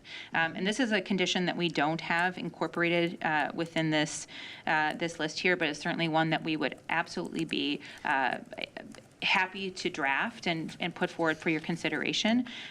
But we would not be at full capacity for this site for a minimum of 18 months. And so that allows for, I have and I've provided it to staff from a preliminary perspective, what does our model look like? The month one, I think, is the most important. So at month one, we would anticipate having 10 clients served. At that point in time, there would need to be at least 8 medical providers that have already been hired. So within our staffing matrix, we have to have, I would say, like the big dogs of treatment, right? Which is your medical provider, your doctor, your physician, then also your licensed clinical social workers and your therapists, as well as your peer recovery specialists, and an RN. And so 8 staff members would be hired in addition to the people who work in maintenance and the people who clean rooms and the people who serve the property itself. But the medical staffing would be 8 members hired and on-site working their normal hours for 10 patients served. Thank you. Yeah, that's one of the pieces that I'm going to focus on in terms of this agreement. And that's the reason I asked the question about Eden Prairie and their beds, because it's Yes. about scalability and having the proper staffing.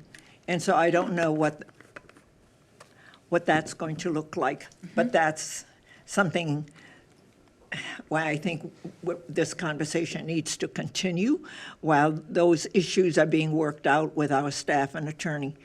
But we'll get there. I have other council members who have questions for you, Ms. Rogers. Councilmember Schultz. Does Councilmember Keeley have a question? Yeah, he does. And I will yield my time to him if I can take it back up after. Is that just like Congress? I yield my time to you. Of course, and then I'll go to Councilmember Keeley, and if you can press your button, that I won't forget. Councilmember Schultz, can you press your button again so that, yeah. Okay, Councilmember Keeley. You sure know how to press buttons around here. I have some questions. Inside joke. One of the concerns I have is the capacity. I don't think we as Burnsville, with our challenges in this community, the mall having a multi-year decline and now hopefully a return, but that's been a bit of a challenge and a cloud on the community. What's going to happen with the mall? Why is it so empty and what's going on? There's some good announcements coming, but it's got a ways to go, right, to return to what it once was. But thankfully, it's on its way. And I don't know that I was necessarily looking for, hey, let's have the biggest facility in the Twin Cities or the second biggest. So capacity is a problem. Part of that's driven by many things: perception, service calls to police and fire, and the location. I'm probably struggling with the location more than anything, but I want to back up and make a statement. I believe there's plenty of data, and the gentleman, and I will echo Councilmember Schultz. Thank you for sharing your story and doing all the great things that you're doing now. I'm too old to walk 307 miles or whatever that is, or 3,700 miles. But, and I think there is a need for this. There's plenty of data to point that there's a dramatic shortage in mental health facilities and drug rehab facilities. First question, how many patients when you modeled this business, do you expect would be coming in for mental health without drug being a part of it versus those that are coming in for drug and mental health therapy and treatment? Mr. Lennox? Yeah, Madam Mayor, members of the council, the requirement, the eligibility for any resident of a program like this is to have a primary diagnosis of substance use disorder. More often than not, there are co-occurring conditions, but there's such an integral part between mental health and substance use. But the primary diagnosis has to be substance use disorder. So if somebody does not have that, they would not be eligible for services. So general mental health challenges cannot be referred to this facility? They're licensed under a completely different chapter. Okay. How many, what's the market tell you as far as the demand versus the supply in maybe the South Metro area to kind of keep it into this region? You know, we analyze the data really at the state level. I know we continue to lose facilities year over year. I think we've lost approximately 20 over the last 2 years. That's in the outpatient and the residential side. While we know substance use has continued to climb, so moving from 1 in 6 to 1 in 5 at this point. So we're going the opposite direction, the need and the supply. Just, can you touch on the reasons why those facilities are being lost? Funding is an incredible component of that, and it's actually the one point I did miss. I didn't have it in my notes. I just missed it up here. As you know, at the legislature this past session, we faced a significant budget deficit and staring down even more of a deficit, and in the middle of cutting into rates that support critical services in our state, the legislature fought for an increase at the 3.1 and the 3.5 levels of care, 30% at the 3.5 and 300% at the 3.1. So that's our legislature and constituents speaking to what that need is. But funding has been, on average, this study from just a couple years ago was that our industry was underfunded to the tune of 68%. So we needed a 68% increase across the board to even cover costs. And patient demand, with the loss of those facilities, the existing remaining facilities are getting overwhelmed? Are they turning patients away? Is that another reason why you would like to get into this business and to remodel the hotel into a facility like this? Is you see the need, you understand clearly the need, and do you anticipate, I think it was stated by Ms. Rogers, about 18 months would be the earliest that you would fill up if the current 148 beds were approved? Yeah, there's a 6 to 9 month runway before the doors would even open to resident number one, just because of the significant process to get through the Department of Health licensing, the Department of Human Services licensing. There were 26 conditions of approval here. Just so you know, as someone who's written policy and procedure manuals, they average anywhere from 2 to 250 pages as an operating manual. And the majority of that is to satisfy state requirements through the Department of Health and the Department of Human Services. So that is a significant process to go through those two entities to obtain insurance contracts. So it would be 6 to 9 months before that would even happen. And then, yes, the phase up approach. There's no program in the history that would go from 0 to 149 beds in any less than a couple years, in my opinion. Follow up. So I'm trying to get to the economics of this. Yeah, sure. We all understand the need. How are you going to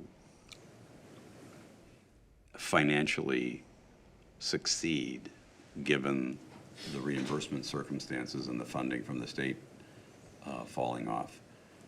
What makes you so optimistic that you can do a project like this and be in business over the long term? Yeah, thank you for the question.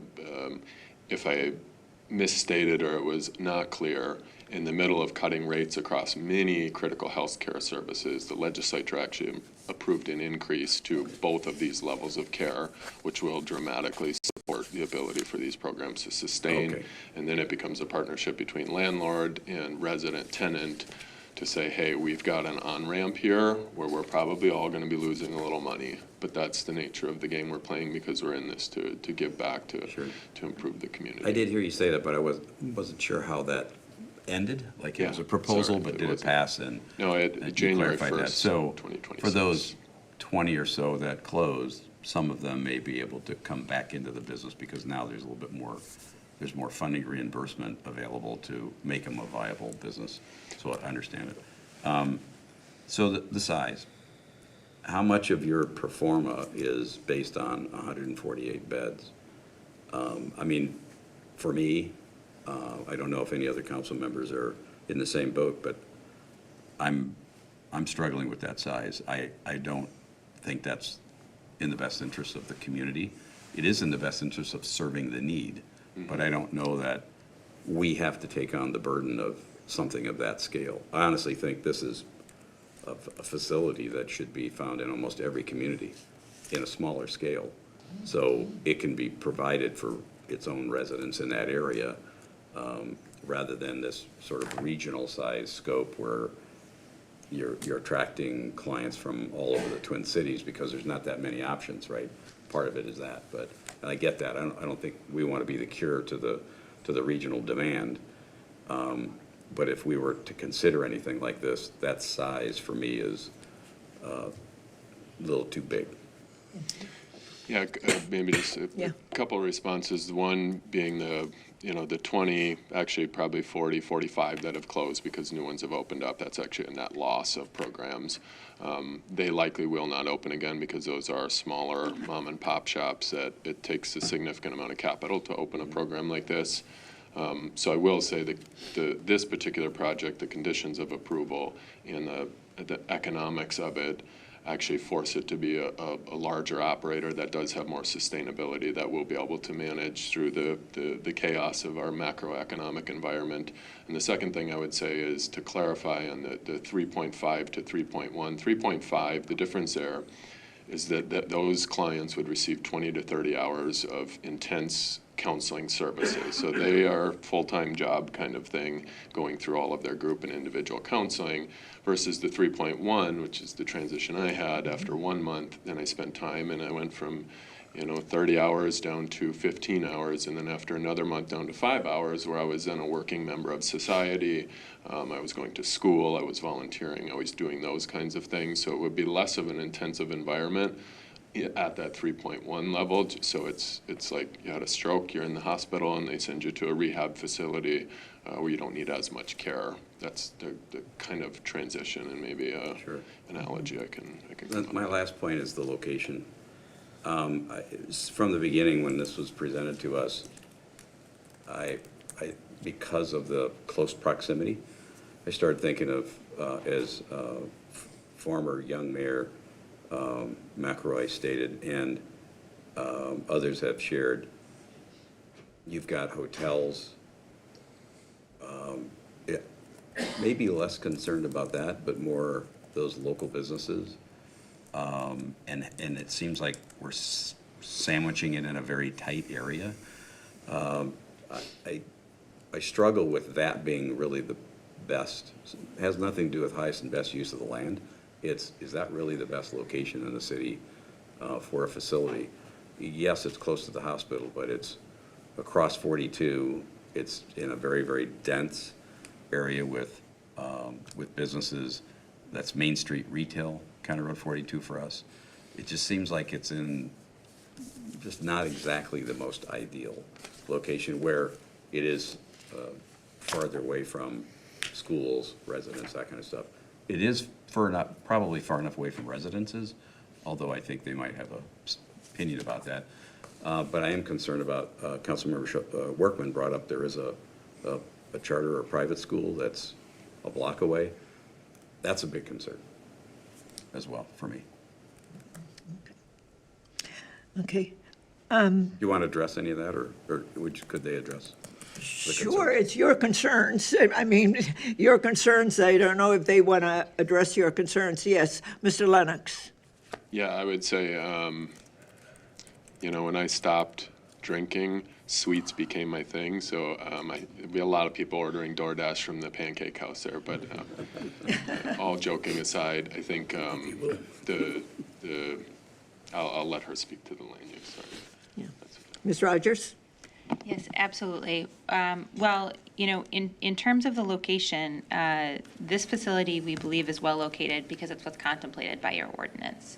So within the comp plan, this is guided business, and then within the district, so this is zoned as a PUD, absolutely, but the overall zoning district for this area is the B3, and long-term care facilities are specifically contemplated as an appropriate use. And to speak to the number of beds, we are utilizing the multiplier that exists within the city code to create the number of beds that would be permitted for the site. That's where that number originates from. What I can tell you from an operational perspective is while we are seeking approval for 140, it's 149 beds is technically the math, 148, it makes more sense because it's even numbers, and based upon the numbers of the rooms in the site. We are seeking approval for a 148 bed facility. However, from an operational standpoint, those beds are capped at approximately 80% of the overall, 20% of them remain available during the course of operations.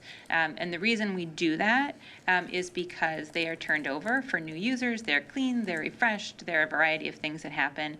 And so an 80% metric is really what we're projecting for max capacity on this property, but it's appropriate from a valuation standpoint and from a city approval standpoint if we had one person, if we're actually at that 130 bed number and we have a person stay an extra week, then we would not be in non-conformance with your approvals, and we would be still sort of operationally sound.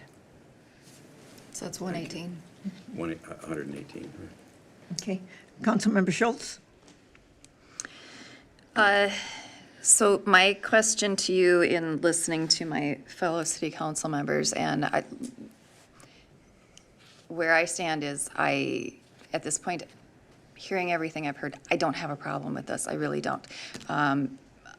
I normally do not have a problem with a business owner doing what they want with their property. They own it. They should be able to utilize their property. That's just my baseline.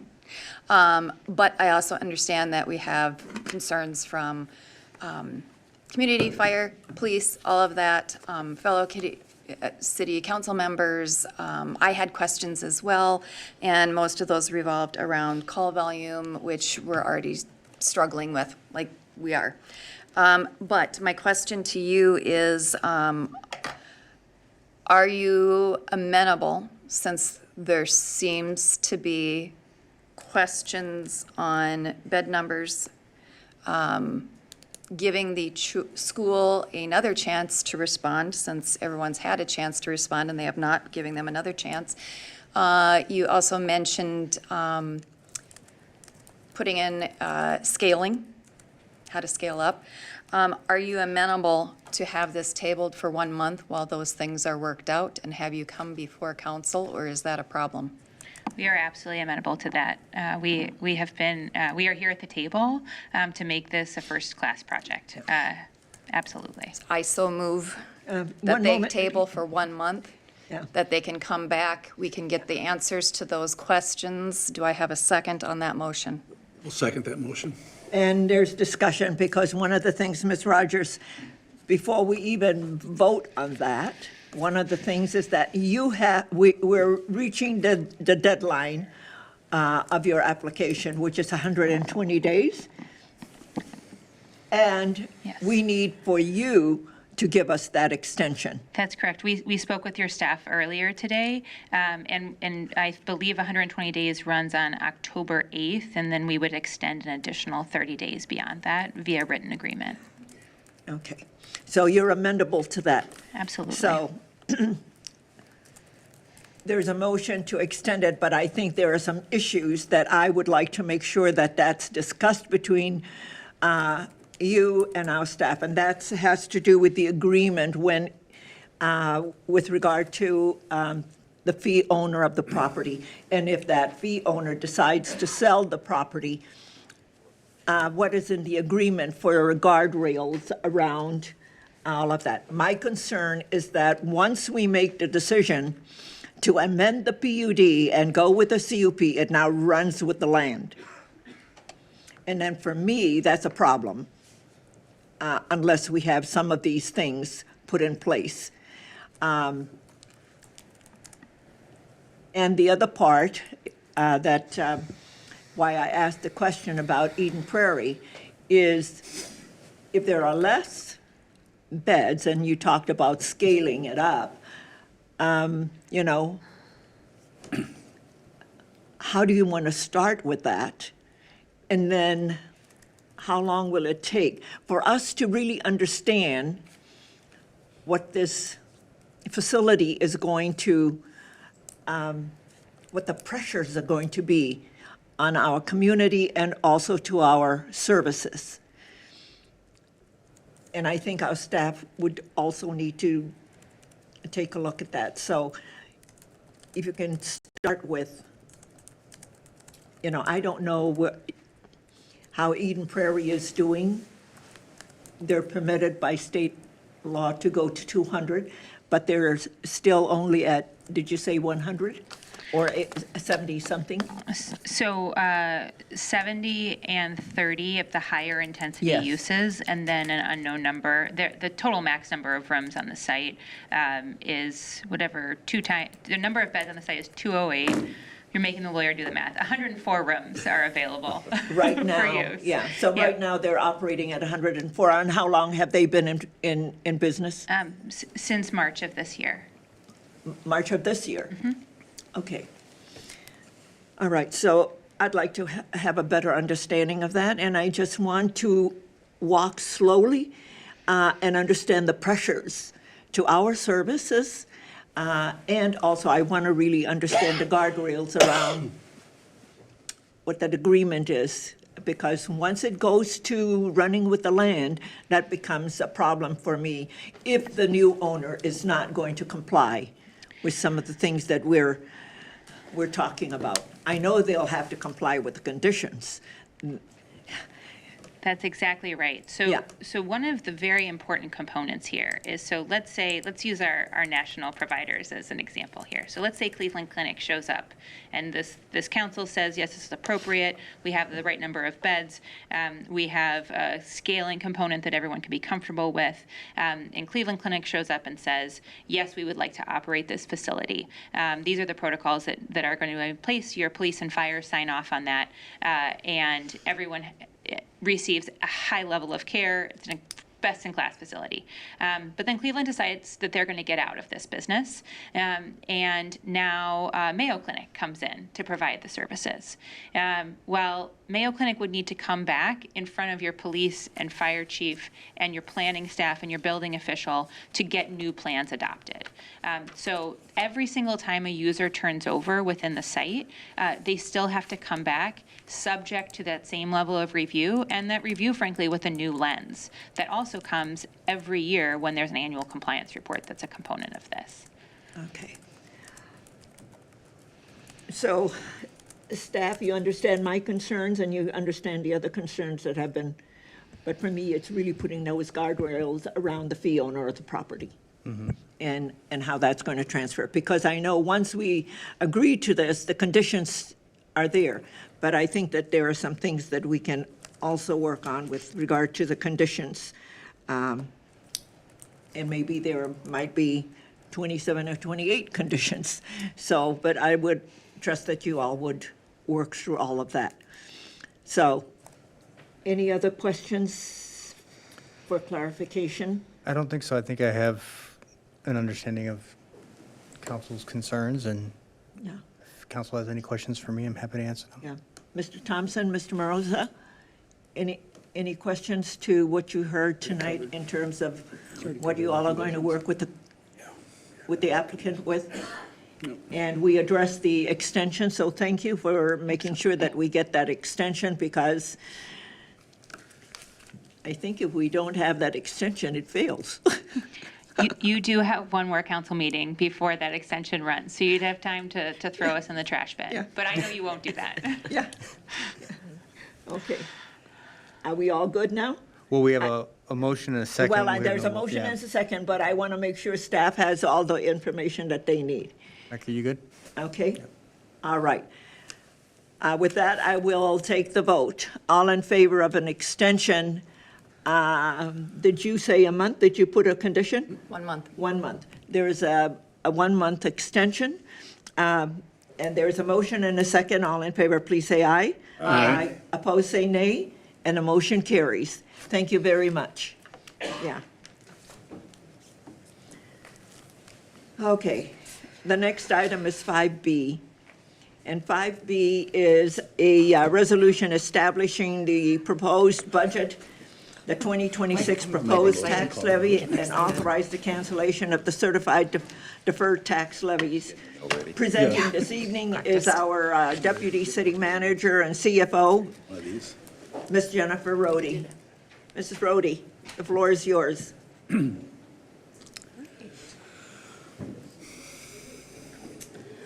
Good evening, Madam Mayor and council members. Tonight, we'll review the proposed property tax levy and budget. First, I'll just do a quick review on the budget calendar. We'll talk a little bit about the proposed budget and proposed levy, and then run through the actions scheduled for this evening. Tonight's meeting is the 7th budget meeting this year. We have reviewed the org analysis in January, the updates to the financial management plan in March. CIP and department budget presentations were held in July, with additional budget presentations and operating and property tax levy discussions in August. And then last week, on September 9th, we held the fee and utility rate schedule, or utility rate study discussions.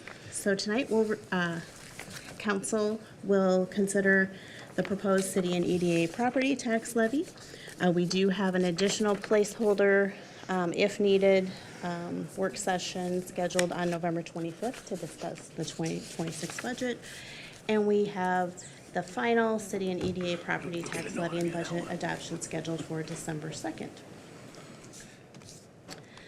Additional information on the budget is on the city's website at burnsvillemn.gov/budget. That includes all video links to all meetings as well as all presentations for the 26 budget as well as for last year's budget. We do have the completed capital studies there as well as previous budgets from previous years and strategic plans from the departments. So anything budget related, we do make sure we put out there on that webpage. For 2026, again, just to review, we've balanced to the 7.4% tax levy increase that was part of the non-binding resolution approved by council in '23. The impact to the median value home on that 7.4% tax levy increase is $8 per month approximately. Taxable market value overall in the city increased about 3% or $282 million for year over year for payable 2026 property taxes. And the tax rate increased from 45.806 to 48.396. Now, these are all preliminary numbers using the available market value data and information we have to date. We do expect some shifts in those final reports from the county, and we'll update those once we come back with the final levy, but those are very, very close. Additionally, when staff reviewed budget requests, we did make about $1.9 million in effectiveness corrections in order to balance to that 7.4% tax levy increase. We're continuing to inform our future budget plans with capital improvement and related operational studies. This year, we've presented the IT capital studies, traffic signal study, as well as a facility study with additional studies ongoing over the next year or so. But those are really helping to inform our capital and operating investments for future budget years. We've had in the spring, you saw the fire department standards of cover. That was presented. Earlier this year, the organizational analysis was updated. We plan annual updates to that review. A communications assessment was completed earlier this year, and that informed staffing in the communications area. Information IT studies, including a security study, will be presented soon, and those are wrapping up. And we have additional operations and maintenance studies planned for public works, facilities, and parks. So we really are working through those as we work through the budgets. As a reminder, we like to present the 5 years of property tax projections. While we budget for 2026, we do project the 5-year, what we'll need over the next 5 years. The two numbers in the white box represent the final 2 years of that non-binding resolution, and the budget presented this year does balance and does anticipate balancing with the 2027 amount. And we, at this point, to maintain current service levels, we need approximately 7% in those final 3 years. Overall, revenues and other sources, so this is for all funds of the city, are about $150 million as projected in the 2026 budget. Property taxes of about $58 million make up about 39% of total revenues. They fund the majority of operations of the city, and those are generally in the general fund, and as well as a significant capital investment through street improvements, IT, capital, equipment and vehicles, as well as parks projects. Charges for services are about 27% of the revenues. A majority of those charges are included in the enterprise funds, are in specific the utility funds. That's a majority of the revenue sources there. Other taxes include franchise fees. That category of $12.9 million did increase about $6 million over last year due to the increase in franchise fees for the Police City Hall project. Other revenues, a little bit farther down at $6.4 million, does include $2 million, a little over $2 million of anticipated investment earnings. Oh, wrong direction. Expenditures and other uses are anticipated to be about $157 million for 2026.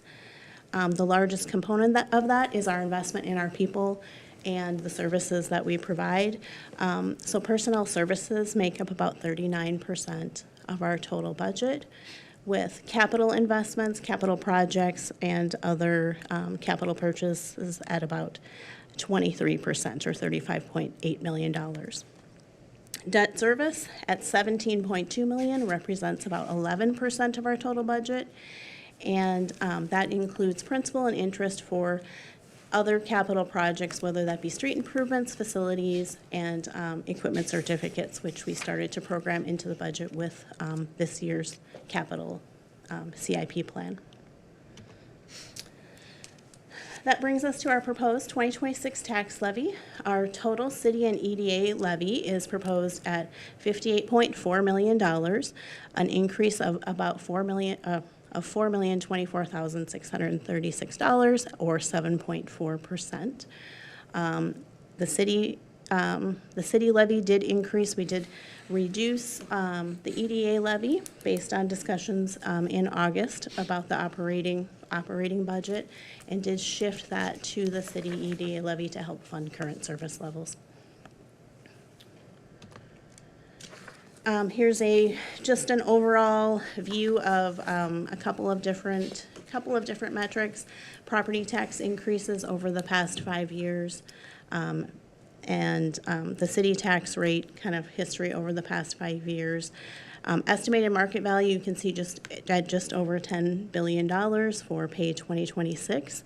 Again, that's a preliminary number. We do expect that to change, but that is where we are right now. And an increase in the median home value from $292,000 to $356,500 over the past 5 years. Taxable market value.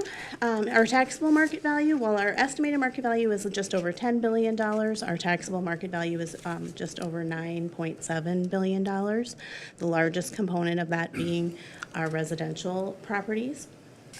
Commercial and industrial properties make up about 21%.